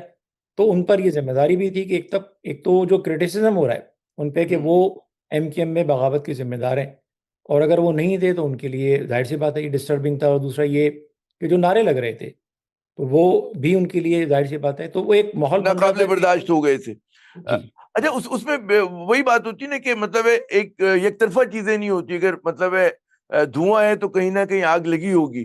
तो ये खदशात थे। और क्या विद इन द पार्टी एहसास था कि जी हमने शहर कराची में जिस तरह का गलबा हासिल कर लिया है, तो हम एक state with in the state चलाने लगे? कहीं पे ये एहसास था, इदराक था इस चीज का? मेरे ख्याल है उस वक्त बहुत अगर आप जिस हम दौर की बात करें वो 1990 है। हम्म, 86 के एंड से 90 तक इतने वाकयात हुए कि मेरा ख्याल है कि जो एक इंटरनल रिफ्लेक्शन का जो टाइम है ना एमकेएम में, वो किसी को मिल नहीं सका। हम्म, हम एक के बाद एक क्राइसिस में उलझे रहे। मेरा ख्याल है कि जो गलती हुई है वो यहाँ यही हुई है कि कभी बैठ के जो कुछ भी इत्तलात आती थी, जैसा जो हम्म, आपने कहा ना कि कहीं ना कहीं इल्ज़ाम आ रहा था कि एमकेएम ने स्टेट विद इन स्टेट कायम कर लिए, हम्म, लेकिन ये इल्ज़ाम जिन मैगजीन्स की तरफ से आ रहा है वो नोटोरियस है एमकेएम की मुखालफत में। अब अगर उनकी तरफ से आ रहा है तो सच भी होगा तो एमकेएम उसको कभी एक्सेप्ट नहीं करेगी। तो हाँ। ये कभी मौका नहीं मिला, एक के बाद एक स्टॉक वाकई। टेकिंग करते थे उसमें। ये आप समझते हैं ये भी एक मसला था कि सारे नौजवान थे? मतलब है वो तजर्बे की कमी थी आपकी सफ़ों के अंदर? जो आपके कायदीन थे, फैसला करने वाले थे, भाई कामयाबी पे कामयाबी मिल रही है या कोई बुरहान आ रहा है, तो उसमें आप लोगों को मौका ही नहीं मिल रहा। लेकिन यही क़यादत का इम्तिहान भी होता है कि उस वक्त आप अपने आप को कैसा जो है मतलब है क्या फैसला करते हैं, किस धारे पे लेके जाते हैं तंजीम को। जी। आई थिंक यही जो आपने बात कही, यही बुनियादी हमारा मसला रहा कि हमने अगेन हमें चूंकि बहुत ज़्यादा फेम, बहुत ज़्यादा ताकत मिल गई और बहुत हम्म, शॉर्ट स्पैन ऑफ टाइम में मिली। हम्म, और वो जो एक होता है कि अगर चलें रिवायती सियासतदान होते हैं, रियासती जो है माहौल में कभी तजुर्बा होता है, अवामी तजुर्बा भी होता है, हुकूमती तजुर्बा भी हम्म, होता है। हाँ। एमकेएम की लीडरशिप उस सबसे नहीं गुजरी थी। और अगेन जैसा आपने कहा, नौजवान थे, ताकत भी थी, और लोगों की सपोर्ट भी थी। तो हम्म, ओवर एस्टिमेट किया गया चीज़ों को, जिसका एक नतीजा हमने 2016 में भी देखा ना कि जो आपने बात की लीडरशिप की, आप हम्म, लाख जस्टिफिकेशन दें, मैं ये बात कह रहा हूँ, बहुत सारे लोग एमकेएम के दोस्त हैं मेरे, वो इस बात को एक्सेप्ट नहीं करते। मैं ये कहता हूँ कि देखें, लीडरशिप लीडरशिप एक बहुत बड़ा मनसब होती है, और स्पेशली जब आपके एक लफ्ज से एक आदमी की भी अगर जान जा सकती हो या बच सकती हो, तो फिर हम्म, वो लफ्ज है बड़ी उसकी क्रिटिकल अहमियत होती है, आपको सोच समझ के अदा करना हम्म। चाहिए। तवाजुन के लेकिन साथ चलना होता है आपको बहुत बिल्कुल ज्यादा। दबाव, मेरा हाँ। ख्याल है कि वो डेफिनेटली जहाँ हालात का दबाव था, मुखालफिन थे, सब कुछ थे, वहाँ बहुत सारे कार्ड्स जो जिस तरह खेले जाने चाहिए थे। हम्म। लेकिन अगेन हम आज हाइंडसाइट के साथ ये कह रहे हैं, हो सकता है अगर हम भी उस पोजीशन में होते तो हाँ, शायद जब आप तूफान में होते हैं तो आप किसी और तरह से सोच रहे होते हैं। अच्छा, ये मुझे बताइए कि फिर आपने लिखा कि जब जिद्दा आप लोग चले गए थे तो वहां पे अल्ताफ हुसैन साहब की, इरफानुल्लाह मरवत साहब से बड़ी तफसीली मीटिंग हुई और बड़ा संजीदा किस्म के माहौल में हुई। फिर उसके बाद जाम सादिक अली साहब से लंदन में मीटिंग हुई जब वो बीमार होकर गए थे। तो क्या क्या हुआ था? मतलब कुछ आपने उसमें एक आध झलक, एक आध जुमला तो कहा है कि जी कुछ होने वाले एमक्यूएम के साथ जो उनको पैगाम मिला इरफानुल्लाह मरवत के जरिए या जाम सादिक अली के। क्या तफसील उन्होंने और कुछ ऐसी तफसील दी थी कि वजूहात का, लाइक अगर आप वो कहने कि आप पे ऑपरेशन होगा तो अगला सवाल यही बनता है क्यों होगा, हमने ऐसा क्या कसूर किया? क्या कसूर पता था आप लोगों को? मेरा ख्याल है कि जो उस वक्त ये असम्पशन हो चुकी थी कि जो भी जिनको एमकेएम की जानिब से इस्टेब्लिशमेंट के जिन हलकों को मुर्द इल्ज़ाम ठहराया जा रहा है, इस किस्म की एक अंडरस्टैंडिंग हो चुकी थी कि वहाँ पे एक डिसीजन हो हाँ। चुका है कि एमकेएम को टारगेट करना है, हम्म। ऑपरेशन करना है। तो जाम सादिक अली जो हैं उनके बारे में बहुत सारी चीज़ें आई, लेकिन चूंकि तकरीबन एक ज़माने में बल्कि हमारे यहाँ एक रिचुअल सा हो गया था कि एवरी फ्राइडे वो आते थे 90 कराची, जाम साहब। हम्म। हम्म। तो उनसे एमकेएम की बड़ी कुर्बत भी हो गई थी और एक उन पर ट्रस्ट का एलिमेंट भी हो गया था। अच्छा, वो चूंकि उम्र में बड़े थे, अल्ताफ हुसैन साहब छोटे थे उम्र में, तो वो बात भी बड़े डिफरेंट अंदाज में करते थे। वो ये नहीं था कि कायद या अल्ताफ भाई ये नहीं कहते थे, वो हम्म। अल्ताफ कह के मुखातिब करते थे। तो उनका अंदाज बड़ा नासिहाना भी होता था और वो बताते भी थे कि भाई ये कुछ होने जा रहा है तुम्हारे खिलाफ। और जो टर्म थी कि वो यानी दे, वो जो हम्म। है एक्शन करने जा रहे हैं, वो तुम्हें माफ़ नहीं करेंगे। तो लंदन में भी जो हम जद्दा में थे तब भी ही मैसेज आया था, क्योंकि हमने जब वहाँ बैठे थे डिबेट चल रही थी कि भाई जद्दा में ही रुकें या पाकिस्तान वापस चले जाएं या कोई हम्म। थर्ड डिसीजन लें। हम्म। तो जो पाकिस्तान से जो इत्तलात आ रही थी उसकी रोशनी में फिर जलसे इजलास भी हुए बहुत सारे पार्टी के जो इनर सर्कल नहीं के। तो इरफानुल्लाह बरबत तो खुद गुलाम इसाक खान साहब के अजीज मतलब थे, और मतलब वो एक पैगाम लेकर आए। जाम सादिक अली साहब आप बता रहे हैं कि वो इशारे कनाइयों में बरह रास्त बता रहे हैं आपको। तो उस वक्त भी आप लोगों ने सोचा नहीं कि हम कहते हैं ना कि इस्टेब्लिशमेंट के साथ बातचीत करें, जो उन पे इतराजात थे उनको हम दूर करें, अपने आप को रिफॉर्म करें? कहीं ये एहसास पैदा नहीं हुआ? हो रहा था, मेरा ख्याल है कि उसमें इस सिंक में काम भी हुआ। जैसे हाँ। मैंने लिखा है कि अल्ताफ हुसैन साहब की मुलाकात हुई दिसंबर अक्टूबर के एंड या नवंबर के शुरू में 91 में जनरल आसिफ हाँ। नवाज से। उसमें उन्होंने कहा भी कि भाई जो कुछ हो गया है जाने दें, अगर आप कहें तो मैं मतलब उन्होंने लिटरली कहा कि मैं आपसे माफ़ी मांगता हूँ, इस चीज़ों को ख़त्म कर दें। लेकिन इस्टेब्लिशमेंट की तरफ से उस ज़माने में नसीर अख्तर साहब कोर कमांडर थे, ये मैसेज आ रहा था कि जो आपके डिसिडेंट्स जो हैं जिनको आपने निकाल दिया है वो आपके अपने लोग हैं, उनको ले लिया जाए। मेरा ख्याल है कि जो हाँ। स्टिकिंग पॉइंट है वो ये आ गया था कि इनको वापस लिया जाए। और एमकेएम की जो लीडरशिप थी उसका डिसीजन था कि हम इनको वापस नहीं लेंगे। हम्म। उनकी तरफ तो इस मामले पे कोई कॉम्प्रोमाइज दोनों तरफ से नहीं हुआ। वो अपने उस मगर पॉइंट से वो तो नसीर अख्तर साहब से भी आप लोगों के अच्छे ताल्लुकात है। खुद आपने किताब में लिखा कि मतलब है आपने कोर कमांडर कराची तक से कुर्बानी की खाल ले ली थी। मतलब है तो मजाक बात तो नहीं है जी? जी बिल्कुल ऐसे हुआ था कि कुर्बानी, ये बकरीद के फौरी बाद ऑपरेशन शुरू हुआ है, उससे पहले आखिरी दफ़ा भी हम्म। उन्होंने बुलाया था और उसमें भी उनकी तरफ से बिगिनिंग में यही बात की गई कि भाई ये आपको शिकायत है कि भाई आपके खिलाफ कार्रवाई हो रही हैं, ख़त्म करते हैं इसको, आप इनको ले लें। या आपके ही, उनका मतलब एक पेटेंट वर्ड होता था उनकी तरफ से, जुमला कह लें कि आपके हम्म। ही लोग, इनको आप ले लीजिए। और हम्म। अल्ताफ हुसैन साहब और लीडरशिप की तरफ से था कि नहीं भाई हमने इनको निकाल दिया, हम इनको नहीं लेंगे। बल्कि जो ऑपरेशन शुरू हो गया 19 जून 1992 को, उसके उस अगले ही रोज मैसेज ये आता है कि आसिफ नवाज साहब कराची आ रहे हैं और एमकेएम की लीडरशिप से मिलना चाहते हैं। हम्म। ऑपरेशन हो गया, शुरू हो गया और सब चले गए हाइडिंग के अंदर। हम्म। अजीम अहमद तारिक साहब और डॉक्टर इमरान से वो मिलना चाहते थे। लंदन से परमिशन भी दे दी गई और हम्म। परमिशन देने के बाद ये उनसे कहा गया कि आप अपने अपने वीडियो पैगामात रिकॉर्ड करवा लें कि हम्म। आपको बुलाया गया है मुलाकात के लिए, ताकि अगर वहाँ आपको फोर्स किया जाए कि इनको लें और आप मना करें तो कहीं ये ना हो कि आपको उनके साथ बैठा दिया जाए। हम्म। लेकिन फिर ये हुआ कि लास्ट मोमेंट पे अल्ताफ हुसैन साहब ने वो मीटिंग कॉल ऑफ कर दी कि नहीं हम्म। आप डॉक्टर साहब, अजीम भाई आप उनसे मिलने नहीं जाएंगे। हाँ। तो वो मीटिंग उसके बाद फिर वो राब्ते ख़त्म हो गए।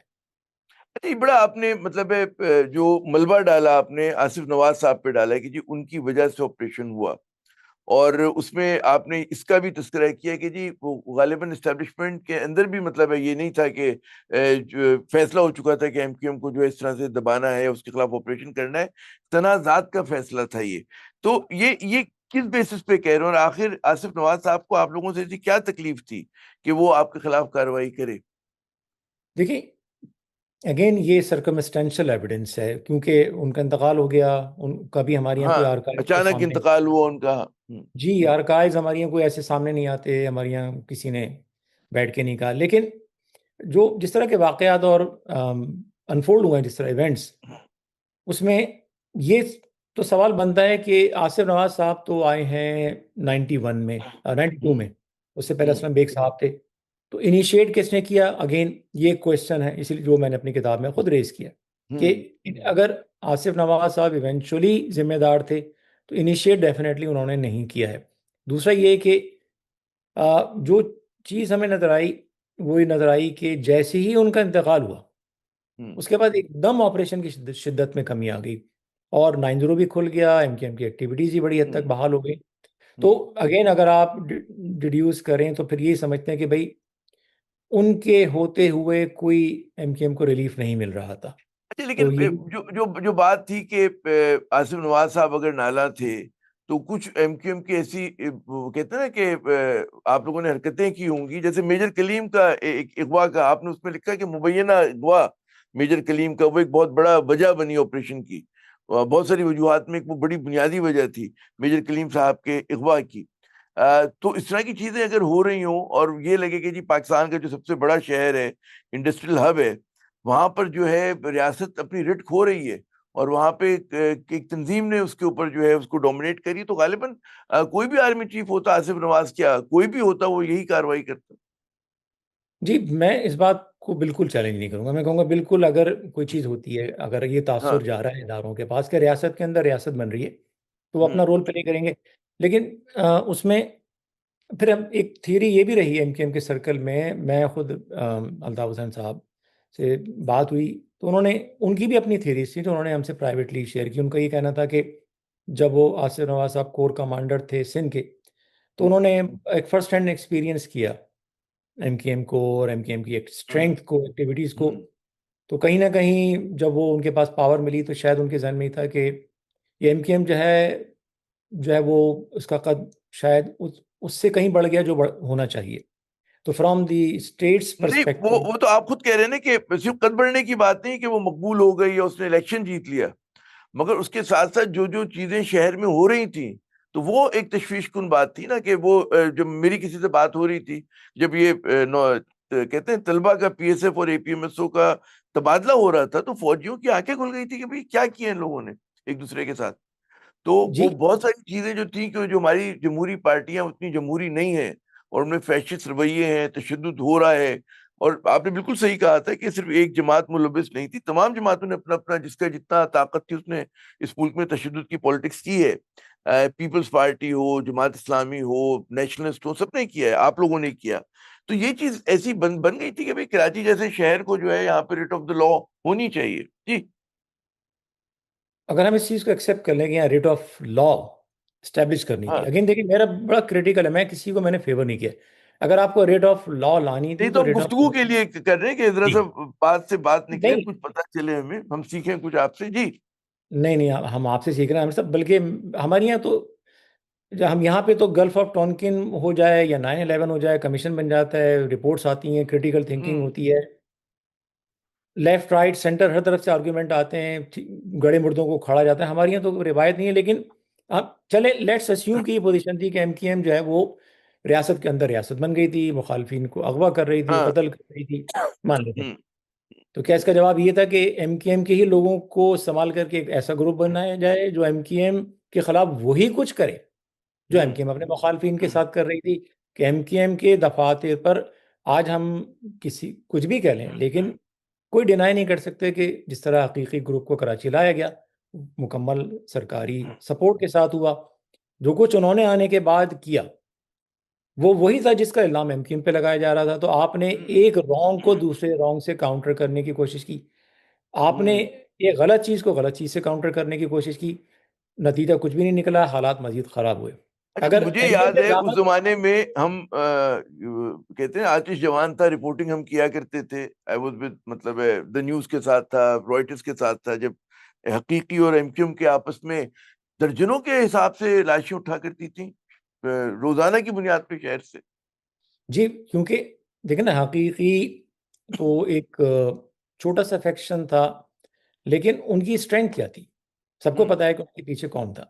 अब हम्म अगेन अगर एमकेएम को काउंटर करना था तो उसका बेस्ट हल ये था कि एमकेएम के जिन लोगों पे इल्जाम था हम्म ऑपरेशन किया जाता। देखिए आसिफ नवाज साहब को ऑपरेशन करना तो उन्होंने कर लिया ना, हाँ, हम्म लेकिन उस ऑपरेशन में अगर आप ये देखें कि एमकेएम के किसी फर्द पे इल्जाम था कि उसने ड्रिलिंग की है, कत्ल किया है, अगवा किया लोगों को, हम्म। वही शख्स हकीकी में चला गया, उसके गुनाह माफ हो गए, वो ड्राई क्लीन हो गया।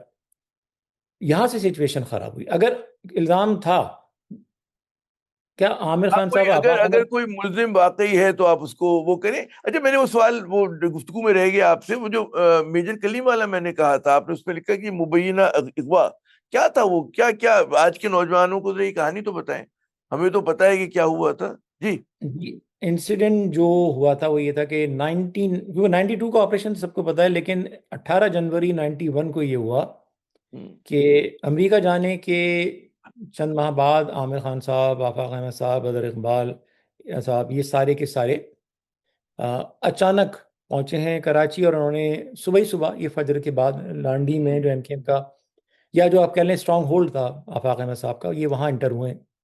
और उन्होंने हाँ। आके उस ऑफिस में जो है वो उसको अपने कंट्रोल में ले लिया। फिर वहाँ इन्होंने एक प्रेस कॉन्फ्रेंस की जिसमें एमकेएम के 3 एमपीएस भी आए। उसके बाद फिर एमकेएम ने, जाहिर सी बात है, जो उस वक्त अल्ताफ हुसैन साहब के जो लॉयलिस्ट थे, उन्होंने पूरे कराची से पहुंच के उस एरिया को घेर लिया हम्म। और उनको फोर्स किया कि वो वहां से भागे। तो जब वो वहां से रिट्रीट हुए हैं, जिन्होंने इवेंचुअली इन्होंने हकीकी फिर बनाई, तो वहां जब उन्होंने, जो नॉन फेसेस थे उनको तो जानते थे, लेकिन कुछ उनको अननोन फेसेस भी नजर आए वहां। तो हम्म। जब उन्होंने क्या किया कि जीप में जैसे कुछ लोग नजर आए, तो उन्होंने, ये लोगों ने जो एमकेएम के लॉयलिस्ट से पहुंचे, ये अस्यूम किया कि ये स्प्लिंटर ग्रुप के साथ हैं, उन्होंने उनको पकड़ लिया। जब पकड़ा तो उनके पास से उनके सरकारी आईडी कार्ड्स निकले। हम्म। तो अब मामला चेंज हो गया कि भाई ये तो उनके साथ नहीं, ये तो कुछ और लोग हैं।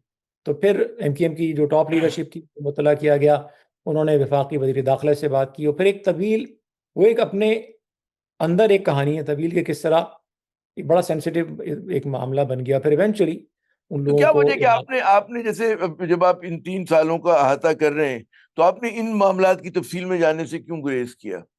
अगेन, कि क्योंकि मतलब ये तो तफसील है ना, ये तो एक फैक्चुअल आप बयान कर रहे हैं कि जी ये हुआ। आमिर साहब, मसला ये है कि बहैसियत एक कौम के, एक माशरे के, हम हम्म। शायद सियासी बलोगत के उस लेवल पे नहीं पहुंचे हम्म। कि हम महमूद रहमान कमीशन को ओपन करके उस पर डिबेट कर सकें। हम माजी में बहुत सारे वाक़यात हुए हैं हमारे यहाँ। वज़ीर आज़म का कत्ल हो गया, लियाकत अली ख़ान का, हमारे आर्मी चीफ ज़िया उल हक साहब का तैयारा उड़ हम्म। गया। हम अभी बहस हम उस लेवल पे नहीं पहुंचे कि हम माजी में जाके उन चीज़ों को फुली एक्सप्लोर कर सकें। उसमें फिर अनाएं आ जाती हैं, उसमें ये तासुर आता है कि आप इदारों के खिलाफ बात कर रहे हैं या सियासी जमात के, यानी एमकेएम की भी अपनी सेंसिटिविटीज़ हैं, इदारों की भी हैं। हाँ।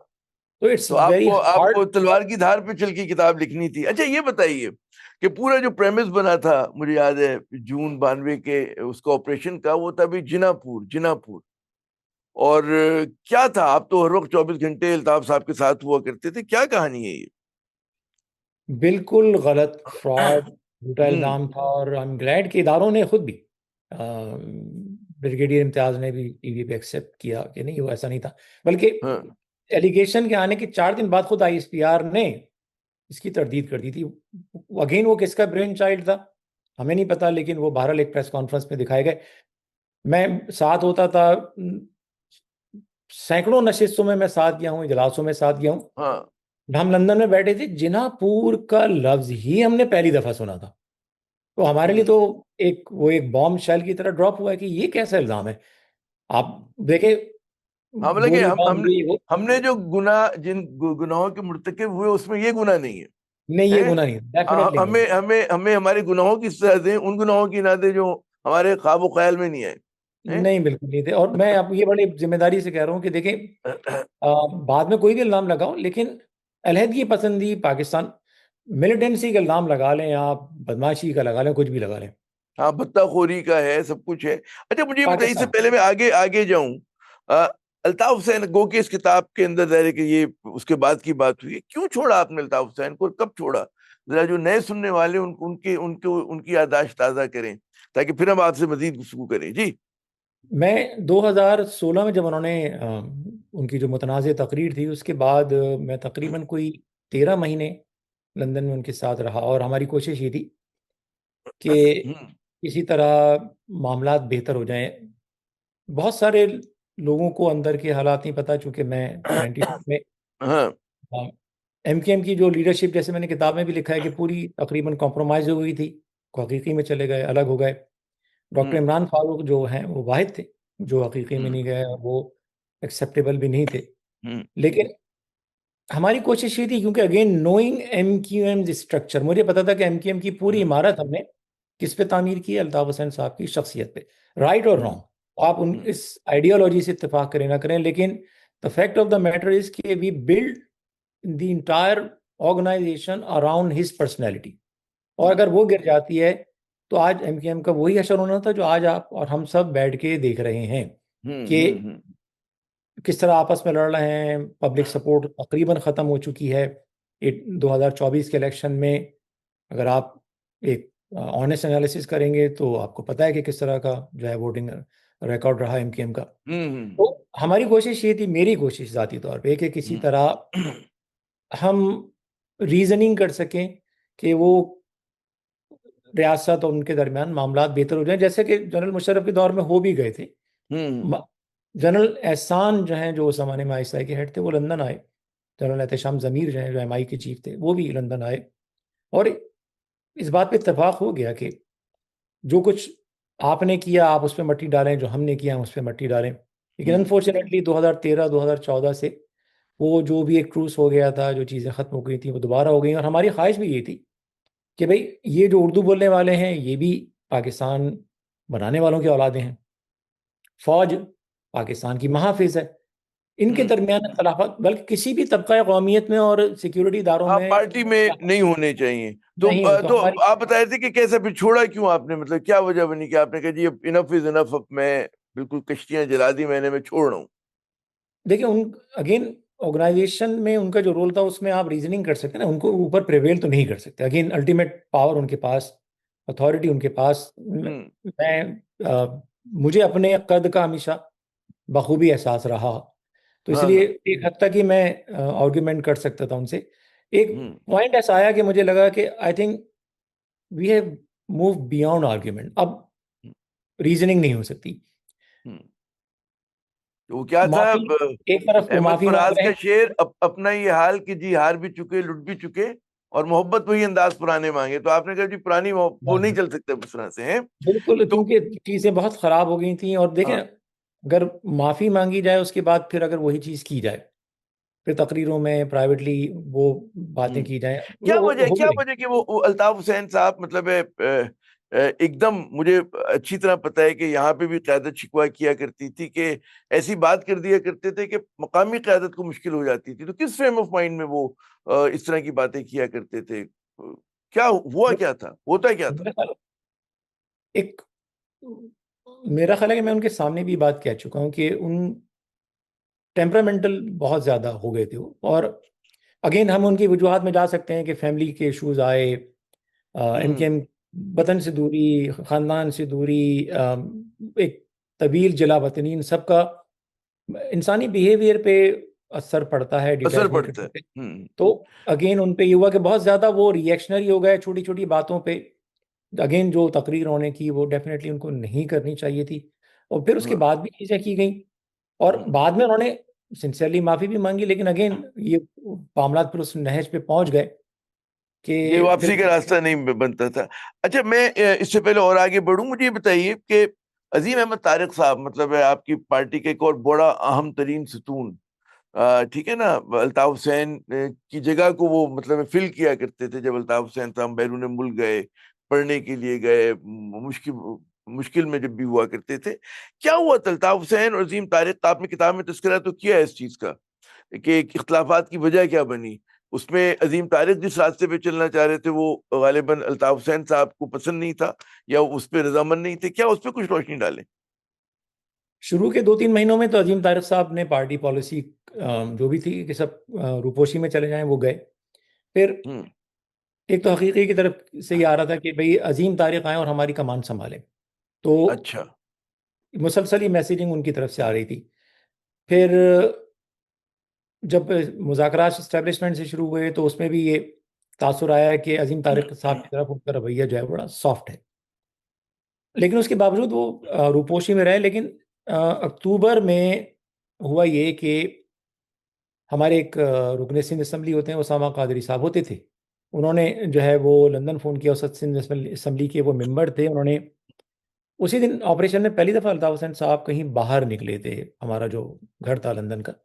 हम्म। तो मैंने उनका फ़ोन अटेंड किया। उन्होंने कहा कि this was actually turning point, ये हाँ। Specific incident. तो हाँ। उसामा साहब ने कहा कि मुझे अल्ताफ़ भाई से ही बात करनी है। मैं आई नो कि आप उनके करीब हैं, कुछ भी हैं, लेकिन मैंने कहा ठीक है, आपका हक है। तो मैंने हम्म। कॉन्फ्रेंस कॉल पे उनकी बात करवाई। तो उन्होंने कहा कि अल्ताफ़ भाई, मुझे अजीम अहमद तारिक भाई का फ़ोन आया है कि आप सीएम हाउस पहुंच जाएं, हम्म। और बाकी एमपीए भी वहां आ रहे हैं। तो क्या हम ये जो हम सरफेस पे आ रहे हैं, कि आप की तरफ से इजाज़त है? तो अल्ताफ़ हुसैन साहब ने कहा नहीं, इसकी कोई, मैंने, मेरे इल्म में भी नहीं है कि ये क्या चल रहा है, और आप ना जाएं वहाँ पे। फिर मुझसे उन्होंने कहा कि फ़ोन रखे, कि बाकी लोगों को भी फ़ोन करें। फिर हमने लंदन से, जब तक वो वापस आए अपने डॉक्टर के अपॉइंटमेंट से 2-3 घंटे में, हमने तमाम हाँ। एमपीएस को फ़ोन तो किया। हम कह सकते हैं कि कम्युनिकेशन, एक गैप आ गया था अजीम तारिक और अल्ताफ हुसैन साहब के दरमियान। जी बिल्कुल आ गया था, और वो ही पॉइंट था कि उसके में ये हो गया कि भाई अजीम अहमद तारिक साहब ने अल्ताफ हुसैन साहब की परमिशन के बगैर एमकेएम हम्म। के एमपीएस को सरफेस करने की कोशिश की, जो पार्टी पॉलिसी उस वक्त नहीं थी, क्योंकि हर पार्टी अच्छा। पॉलिसी को कायद की जो है अच्छा, तौसीक फिर हासिल इतनी हो। बदइतमादी बढ़ी कि अजीम अहमद तारिक साहब का कत्ल, वो कहाँ जोड़ेंगे आप उसको? एक एनॉमली है ये, कि क्योंकि ये तो है कि इख्तलाफात हो गए थे, उसके बाद से दोनों में कभी बात नहीं हुई। फिर वो सरफेस हो गए खुद ही अपने तौर पे, और फिर एस्टेब्लिशमेंट ने ये लंदन एक मैसेज भिजवाया, उनके थ्रू भी, अजमल देलवी साहब के थ्रू भी, हाँ। और जो हमारी जो मुज़ाकराती कमेटी थी उसके थ्रू भी आया, कि भाई अब अल्ताफ़ हुसैन साहब का तो चैप्टर समझे ख़त्म हो गया है। अब जो कुछ है हकीकी फेल हो गई है एज एन एंटिटी। अजीम अहमद तारिक साहब के थ्रू एमकेएम को आप सैलवेज कर सकते हैं, लेकिन इसकी शर्त यह है कि अल्ताफ हुसैन साहब जो है वो सियासत से रिटायरमेंट का ऐलान कर दें। हम्म। तो तो एक कर भी तवील दिया था उन्होंने। जी, एक तवील डेलिब्रेशन हुई है, कोई आसान नहीं था उसमें, बैक एंड फोर्थ राय आना जाना। लेकिन हम्म। इवेंचुअली उन्होंने जो है वो ये कर दिया कि रिटायरमेंट का ऐलान कर दिया। अजीम अहमद तारिक साहब जब सरफेस हुए, तो उन्होंने फिर लोगों को क्लियर कराना शुरू किया, और फिर पार्टी हम्म। स्लोली बहाल हुई। जो चेंज आई वो ये हुई कि जनरल आसिफ नवाज का इंतकाल हो गया, और फिर जितने लोगों को उन्होंने क्लियर कराया था वो 9 आ गए। हम्म। तो अजीम तारिक साहब की कर्टिसी से क्लियर हो गए। फिर अब प्रेशर नहीं आ रहा था इस्टेब्लिशमेंट की तरफ से, तो 9 अच्छा। आवाज होना शुरू हो गया। और एक वक्त ऐसा हाँ। भी आ गया था, लग रहा था कि हाँ। अजीम तारिक साहब भी वापस आएंगे, लेकिन उसके बाद वो वहां पे कोर्ट में वो पेशी पे गए एक दिन, और बदतमीजी तो हो गई उनके साथ। उनके साथ हाँ। बदतमीजी हुई। वो अगेन ये सेकंड टर्निंग पॉइंट था, कि अजीम तारिक साहब बहुत नाराज हो गए इस पे। हाँ। हाँ। और अजीम भाई ने जो है वो बाकायदा ओपनली, फिर लंदन, मैंने अपनी किताब में वो उनका फोन भी लिखा है कि उन्होंने फोन करके बड़े गुस्से का इजहार भी किया था। गुस्से का इजहार किया। अच्छा, मुझे ये बताइए कि क्या वजह थी कि क्रक्स में ये लगा कि जी एमक्यूएम को काम करने की इजाजत है, लेकिन मसला अल्ताफ हुसैन साहब है। तो अल्ताफ हुसैन साहब की जात क्यों इतना बड़ा मसला बन गई थी? क्योंकि ज़ाहिर है वो जो आप फरमा रहे हैं कि जी उनकी तबीयत में इंतशार आ गया, या मतलब है वो जूदरंज हो गए, वो तो बहुत बात की बात है। अल्ताफ हुसैन की जात पे क्या मतलब ऐसा इस्टेब्लिशमेंट ने रीड किया आपके ख्याल में, क्या सराही अगर हम करें उसकी, कि उन्होंने कहा जी इनको जगह नहीं देनी है, माइनस एमकेएम करना है, की, माइनस अल्ताफ हुसैन। देखें, एमकेएम के जितने लोग उन्होंने गिरफ्तार किए, उनको स्टडी किया, फिर जिन लोगों ने एमकेएम को छोड़ दिया, वो टॉप टीयर के लोग थे जिन्होंने एमकेएम को छोड़ा। उन सब का एक ही फीडबैक जा रहा था कि भाई जो है वो पॉलिसी का मंबा, ओरिजिन जो है वो अल्ताफ हुसैन साहब की ज़ात है। हम्म। अगर अगर वो माइनस हो जाएंगे, तो आमिर आफाक साहब, अजीम तारिक साहब, सब बामशीर और शक्र हो जाएंगे। जो कुछ भी प्रॉब्लम है, चाहे रियासत के खिलाफ सख्त जबान का इस्तेमाल हो, एमकेएम का एक जो पॉस्चर है, जो स्ट्रॉन्ग हाँ। पॉस्चर, हाँ। Everything is down to the personality of MQM's founder and leader Altaf Hussain. ये एक वहाँ उनके पास एनालिसिस था।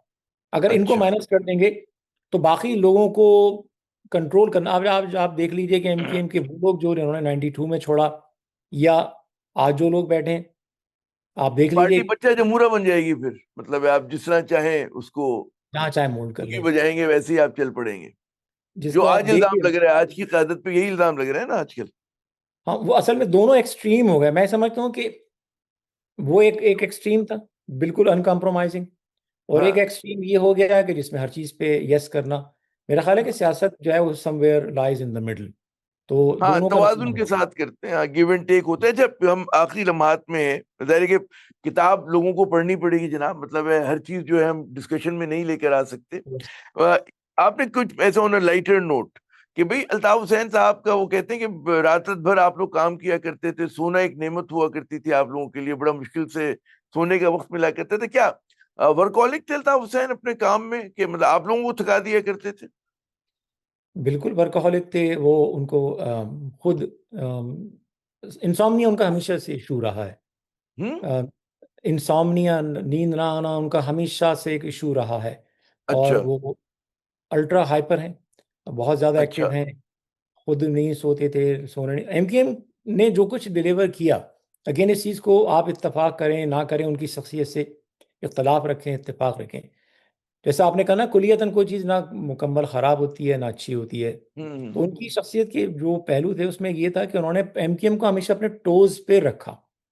कोई ये जो आज आप देखते हैं कि इतने बड़े सानियात होते हैं, गुल प्लाजा का वाक़या हो गया, एमकेएम के जो हम्म। सरबराह हैं खालिद मकबूल साहब वहाँ गए तक नहीं, शहर में इतने वाक़यात हो गए। अगर उस ज़माने की एमकेएम होती तो ये इनकंसीवेबल था। वो खुद ना सोते थे ना सोने देते थे, कारकुनों के साथ होना। तो वो एक, हम्म। वो जो लव उनके लिए थी या जो अटैचमेंट था, उसमें ये था कि वो, उसमें कहीं कहीं मतलब झल्लाहट हमें होती थी बाइसेत इंसान, कि दो दो तीन तीन रातें जाग रहे हैं बमुश्किल 2 घंटे सोने को। हम्म। तो वो एक इशू था हमारे लिए, सबके लिए। और मेरा ख्याल है कि अच्छा, मुझे इसने भी और ओवरप्ले एक एक एक एक और मैं वजाहत चाहूंगा। आपने वो तस्करा किया क्रूटन के पत्ते पर इनकी तस्वीर शबी का नमूदार होना, वो क्या किस्सा था? आपने तो वो किस्सा मतलब तस्करा करके छोड़ दिया। शबी नमूदार हुई थी नहीं हुई थी, किसके जरखे जहन में ये ख्याल आया था? इसके बारे में तो कुछ बताइए। यहाँ पर भी आपने बड़ा किफायत शादी से काम लिया। जी। मेरा ख्याल है कि एमकेएम के मुखालफिन ने इस पर इतना कुछ लिखा है कि मेरा सिर्फ तस्करा, मेरा बताना ये हाँ। था कि इन चीज़ों ने एमकेएम के खिलाफ जो ऑलरेडी एक इन्वायरमेंट चल रहा था उसमें नहीं, जो है विद इन द उसको। पार्टी किस तरह देखा गया इस मामले को? वो मुखालफिन तो छोड़े, और हमें तो जो नए नौजवानों को तो पता भी नहीं होगा ये हुआ क्या था। ये हुआ क्या था क्रूटन के पत्ते पे शबी का आना, और ये भाई से पीर साहब बन जाना, मतलब ये तो मतलब। जी। मैं क्रूटन के पत्ते का बताऊंगा। ये पीर साहब वाला एक मेरी अगली किताब का एक हिस्सा चले है। वो बाद में हम अगली लेकिन नशिस्त के हम लिए लोग छोड़ देते हैं। हम लोग क्रूटन के पत्ते 91 में में थे। बताइए आप हमें। हाँ। हम लोग मदीने में थे 91 में। हम्म। उम्रे पे गए हुए थे, सितंबर 91 की बात है स्पेसिफिकली। अच्छा। तो हाँ। हम लोग उम्रे पे गए हुए थे वहाँ पे।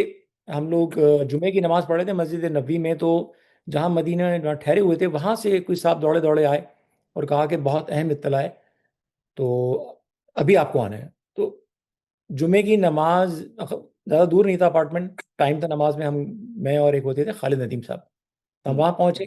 तो डॉक्टर इमरान का कराची से फ़ोन था कि ये इस तरह एक पत्ते पर अल्ताफ भाई की शबीह नमूदार हुई। अच्छा, उस वक्त मीडिया के लोग हमारे साथ ही चल रहे थे मदीने में, पाकिस्तान और हाँ। कराची में खबर बन गई। अब वो जो मैंने बताया ऑर्गेनाइजेशनल कल्चर, उसमें जब वो आ गई तो आ गई ना, जब हाँ। वो अब पीछे नहीं हट ताकत, सकते। तो ये क्या पीछे नहीं किसी हट किसी सकते। ने शरारत की थी? क्या किया था? मशवरा किसने दिया था ये? क्या जिसने आप भी एक किया शहरी पार्टी हैं? आप कोई फ्यूडल पार्टी नहीं है। आप मतलब जागीरदाराना सोच के लोग नहीं है। उनमें तो ऐसी चीजें नहीं होनी चाहिए।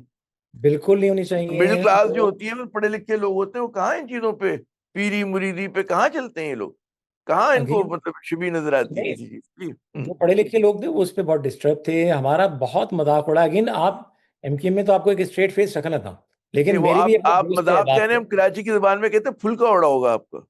जी वो लोगों ने, हमारे अपने खानदान में दोस्त अहबाब ने हमारा बहुत मजाक उड़ाया। वही आपकी वाली बात की, ये तो पीरी फकीरी वाली बात, करामात वाली बात होती थी। Again that was not sensible. मैं पूरी जिम्मेदारी से कह रहा हूँ कि दैट वाज नॉट, इवन अगर हो भी जाता, हो भी गया था, किसी को शक भी था। मेरा सवाल है, ऑर्केस्ट्रेट कैसे किए? सोचा किसने कि भाई ये काम करते हैं? एक साहब थे कराची में जो एमकेएम के सपोर्टर भी नहीं थे। हाँ। वो वो 90 एक पौधा ले आए और उन्होंने कहा कि मैं इस पौधे को देखता हूँ तो अल्ताफ हुसैन साहब की एक बड़ी नोन तस्वीर थी जिसमें वो हाथ उठाए हुए थे, मुझे हाँ। बिल्कुल लग रहा है कि वही तस्वीर। अच्छा अच्छा। अगेन, हाँ, तो अ, पार्टी लीडरशिप का जो कसूर है वो ये कि उन्होंने उस थ्योरी को स्नब करने के बजाय उसको बाय कर लिया और उसको हम्म। मीडिया का हिस्सा बना दिया। पार्टी ने कंसीव नहीं किया है, लेकिन जो असल में जिसने भी ये, किया। हाँ, ये कोई नौजवान लेकर आए, लेकिन ये इसमें एक सबक है, जो लोग नई पार्टी बनाए कोई, या अब जो क्यादत करें किसी भी पार्टी क्यों, कि इन चीजों से गुरेज करना चाहिए उनको। जी बिल्कुल, इसको तो बहुत ही हाँ। स्ट्रांगली काउंटर करना चाहिए। अगेन, मेरे हम्म। नज़दीक तो सियासत बड़ी ट्रांजैक्शनल। देखें, मैं तो अलग होके लोगों से ये कहता हूँ कि सियासत जो है ना पाकिस्तान में जब भी दुरुस्त होगी जब इसको आप ट्रांजैक्शनल बना दें। लीडरशिप डिलीवर करे, आप सपोर्ट करें। लीडरशिप आपको फेल करे, मूव ऑन। सिंपल हाँ। फार्मूला बना दें। और इसी से जिस मुनसिर तरह दुनिया सियासत में को होती है, बदलें। पॉलिटिकल पार्टीज होती हैं कि लीडरशिप बदलती रहती है, इंतखाबात होते हैं उसमें, और वो जी पार्टी रहती है, मतलब लीडर जो है वो आता जाता रहता है। अच्छा नदीम साहब, ये बताइएगा कि जाहिर है कि जब ऑपरेशन हुआ तो सैकड़ों हजारों लोग जो थे, कारकुन आपके रहनुमा जो थे, वो जेर जमीन, जो उर्फ आम में कहा जाता है, कि वो छुपने चले गए, गायब हो गए, वो मंदिर से हट गए। उसमें इमरान फारूक एक बहुत तवील अरसे तक आपकी पार्टी का बड़ा, वो भी एक अहम तरीन सतून हुआ करते थे, वो भी अरसे तक जो थे वो छुपे रहे, और फिर एकदम लंदन जाके नमूदार हुए। क्या था, कहाँ छुपे, बैरून मुल्क कैसे निकल गए, ये जरा बताइए हमें। डॉक्टर इमरान फारूक के बारे में बड़ी थीरीज रही कि वो किसी ने कहा कि केपी में थे, किसी ने कहा बलूचिस्तान में थे, हम्म। किसी ने कहा हम्म। अमेरिकन एम्बेसी में थे। सच ये था कि एम ए जलील साहब के ज़रिए पूरा मैनेज हुआ। शुरू के चंद दिन वो इधर उधर रहे, लेकिन उसके बाद फिर परमानेंट अरेंज किया गया था कराची में ही, सोसाइटी हम्म। के इलाके में। हम्म। और वो इस तरह हुआ था कि जो अली रज़ा आब्दी जो शहीद हो गए, उनके वाले जो एम एन ए भी रहे साहबजाद, एम जी जी। जी अखलाक आब्दी साहब हैं, हम्म। जिनका फिशरीज का काम था और एमकेएम की टेक्नोक्रेट कमेटी के वो मेंबर थे। तो हाँ। उनका एक घर था, तो वो फिर किराए पे लिया गया। और उसमें जलील साहब की फैमिली जो है, उनके भाई की फैमिली, हम्म। मोहम्मद अली, तो वो सामने थे। और पीछे जो है वो डॉक्टर इमरान के लिए इंतजाम किया गया, और हम्म। पूरा वक्त उन्होंने वहीं गुजारा। तो उस घर का किराया हम लंदन से पे किया करते थे, क्योंकि हम्म। जो मालिक मकान है अखलाक आबदी साहब, हम्म। उनके इल्म में नहीं था कि इस घर में जलील साहब के भाई के अलावा भी कोई शख्सियत रह रही है। उनके इल्म में रहा ही नहीं कभी ये। तो बाकायदा किराया जाता था। फिर उनके जो मोबाइल फ़ोन्स जो थे, हम्म। उनका इंतज़ाम करना, फिर फ़ोन चेंज करने उसका इंतज़ाम करना, उनकी ज़रूरियात की चीज़ें, अखबार, किताबें, सब कुछ जो है वो थ्रू एम ए जलील साहब होता रहा। चलिए, और वो इस पे भी मेरे ख्याल में एक आपसे बड़ी तफसीली एक निशिस्त होनी चाहिए, कि कैसे जेर जमीन छुपते कैसे हैं। मैं, कोई जी आसान बात तो नहीं कि बिल्कुल। जब पुलिस सूंघती फिर रही है, आपको एजेंसी सूंघती फिर रही है, और आप मतलब कोई बरसा बरस महीनों जी की बात नहीं हो रही है, बरसों की जी बात हो रही आठ आठ तकरीबन 8 साल। और फिर वो अक्टूबर, स्पेसिफिकली वो लंदन पहुंचे हैं 8 सितंबर 1999 को पहुंचे हैं। है। तो फिर उनके किस तरह जेर ज़मीन रह गई, उनके पेपर्स बनवाए गए, उनको निकलवाया गया, वो एक अलग दास्तान है। कभी इंशाल्लाह वक्त मिला तो आपसे शेयर करेंगे। तो नदीम साहब, अब हम क्योंकि इंटरव्यू के अपने आखिरी कहते हैं मराहिल की तरफ बढ़ रहे हैं, तो आपने अपनी किताब में बहुत सारी शख्सियात का तस्करा किया, और उसमें आमिर लियाकत हुसैन पे भी आपने चंद मतलब सिफात लिखे हैं, और उसमें आपने जो उनका जो कहते हैं ना शख्सियत को जिस तरह से बताया है कि जी, शोखी थी तबीयत में, शरारत थी, बचपना था, तो कुछ उसके बारे में हमें बताइए, कि वो भी बड़ा शोला बयान मुकर्रिर थे, अच्छी गुफ्तगू किया करते थे, क्या रहा था उनके साथ। हामिद लियाकत जो है, मरहूम, उनके जो वालिद थे शेख लियाकत हुसैन, वो पीक जो एमकेएम के खिलाफ चल रहा था सब कुछ उसमें, मुस्लिम लीग जो हाँ। फंक्शनल उसको छोड़ के एमकेएम में आए। फिर इनके साहबजादे जो आमिर लियाकत हैं, आमिर हम्म। लियाकत कराची में परचम अखबार था जो शाम में निकलता था, उसके मुदीर भी थे, कॉलमिस्ट भी हम्म। थे। तो हम्म। अगेन उनका जो मिजाज है क्रिटिकल होना हुकूमत के खिलाफ। तो मुश्किलात हुई तो लंदन आ गए। फिर लंदन में उस ज़माने में बहुत सारे लोग एग्जाइल में आ गए थे, तो हमने कई प्रॉपर्टीज़ किराए पे ली हुई थी जिसमें सब लोग ठहरे हुए थे। तो आमिर भी आके फिर हमारे साथ ही रहने लगे। हम्म। तो आमिर का जो मिजाज था, वो बिल्कुल मुझे बड़े भाई की तरह ट्रीट करते थे, मैं छोटे भाई की तरह। तो आमिर के साथ बात करना बड़ा मुश्किल था, वो हर बात को मजाक में लेना। हमारे जलील अहमद जलील साहब, नसरीन जलील साहबा के हम्म। शौहर जो हैं, वो डायबिटिक थे। जैसे कि वो अपनी फिश लाते थे बाजार से, उसको बेक करके खाते थे। तो आमिर को भी शौक चढ़ गया। तो जलील साहब ने कहा कि भाई ये अवन में बड़ी लिमिटेड जगह होती है, और फ्रिज में मेरी मछली खा जाते हैं ये। तो आमिर अगले हम्म। दिन बहुत सारी मछलियाँ ले आए। फिर उन्होंने जलील साहब को छेड़ना शुरू कर दिया, मछली के स्टिकर ला के हर जगह चिपका दिए। एमकेएम के जो एमपीएस आए थे उनसे मजाक करना, अच्छा उसमें बहुत सारे ऐसे लोग थे जो मजाक पसंद नहीं करते थे। तो आमिर को हैंडल करना भी एक जो है अच्छा खासा जो टाइम कंज्यूमिंग एक मरहला था उनकी, अच्छा, वो भी जो है आते थे वो। पार्टी में, चले मतलब आए, वजीर भी बने, सब कुछ हुआ, लेकिन फिर मतलब बहुत अरसे चल नहीं सके अल्ताफ साहब के साथ। क्या उनका आपस में कैसे उनका ताल्लुक था, अल्ताफ हुसैन साहब का और आमिर का? उनका जो मिजाज था उसमें ये था ना, जो उनका उतार चढ़ाव था उसकी वजह से वो चीज़ें करते रहते थे, जिसकी वजह से हम सबके लिए चैलेंजेस होते थे। तो हम्म। इवेंचुअली फिर वो पाकिस्तान चले गए 96 के एंड में, हम्म। और फिर एमएनए बने। फिर वो जनरल मुशर्रफ जब आए पावर में तो वजीर भी बने, लेकिन उनका अपना एक मिजाज था, तो उन्होंने कुछ ऐसी बातें सख्त कह दी टीवी हम्म। पे जिस पर नेशनली इंटरनेशनली एमकेएम को और जनरल मुशर्रफ की हुकूमत को फेस करना पड़ा कि आप वो मजहबी मुनाफरत फैला रहे हैं। तो उनसे कहा गया, उन्होंने कहा भाई मैं बैक ट्रैक नहीं करूंगा अपनी पोजीशन से। तो फिर उनसे कहा गया आप स्टेप डाउन कर लें। फिर हम्म। 2012-13 में जब मैं गया हूं तो उन्होंने मुझे रब्ता किया, कहा कि मैं शर्मिंदा हूं और एमकेएम में वापस हम्म। आना चाहता हूं। तो मैंने बात की, लेकिन अगेन अल्ताफ हुसैन साहब ने कहा भाई वो अब कहाँ खड़े हैं उस इशू पे। तो आमिर ने मुझसे कहा कि नदीम भाई वो बड़ा मेरा नियर एंड डियर इशू है, उस पर मैं कॉम्प्रोमाइज़ नहीं करूंगा, तो मैं प्रॉमिस नहीं कर सकता हम्म। कि मैं ज़बान बंद रखूंगा। तो मैंने कहा ठीक है भाई, जहाँ बैठे हो भाई तुम वहीं बैठे रहो। लेकिन बाद में 2016 में जब ये पीएसपी वाला मामला हुआ है तो उन्होंने मीडिया पे बहुत ज़्यादा क्रिटिकल बयान दिए, जिस पर अल्ताफ हुसैन साहब ने फिर उनसे कहा मेरा उनसे रब्ता करवा दें। फिर उसके बाद वो तकरीबन तय हो गया था कि वो एमकेएम में आ जाएंगे। लेकिन बल्कि वो कैंप में भी गए थे जिसमें वो बड़ी वो जो तकरीर हुई है उसमें उस दिन गए भी थे वो भैया, उससे एक दिन पहले। लेकिन बहरहाल जो है वो दुख भी हुआ, क्योंकि अ, बड़ी जो है वो बड़ी बागोबार किस्म की शख्सियत, बचकानापन भी था। कोविड हुआ था जब उनको, तो उन्होंने मुझे फ़ोन भी किया था, काफ़ी तफसीली हम्म। बात भी हुई थी, उस वक्त वो पीटीआई में थे। तो चलो, बस दुआ ही वो करना। वो वो कहते हैं कि मतलब है, सियासी तारीख में लिखी हुई कोई भी किताब जो है वो मुकम्मल नहीं होती है। कोई ना कोई पहलू, कोई ना कोई जाविया जो है उसमें तशना रह जाता है, ना मुकम्मल रह जाता है। और यही हालत जो है वो इंटरव्यू की भी होती है नदीम नुसरत साहब। ये कोई भी इंटरव्यू जो है मुकम्मल नहीं होता। मैं इसी किताब के हवाले से मतलब है, बहुत सारे सवालात रह गए हैं, बहुत सारी शख्सियात पे बात करना रह गया है। उसमें मतलब है डॉक्टर इमरान फारूक जैसी शख्सियत भी है जो मेरे ख्याल में हमें मौका नहीं मिला है कि उस पर बात करें। लोग हाइडिंग में कैसे रहे, वो इतने के सैकड़ों हजारों लोग जो थे वो छुपे हुए थे, उस पर बात करना मेरे ख्याल में रह गया। लेकिन यहाँ पर अगर हम इंटरव्यू को आपकी इजाजत से कंक्लूड करते हैं, बहुत शुक्रिया कि आपने अपना कीमती वक्त दिया। नाज़रीन, आमिर ज़िया को अगले पॉडकास्ट तक के लिए इजाजत दीजिएगा। खुदा हाफिज। For more updates, subscribe now and press bell icon.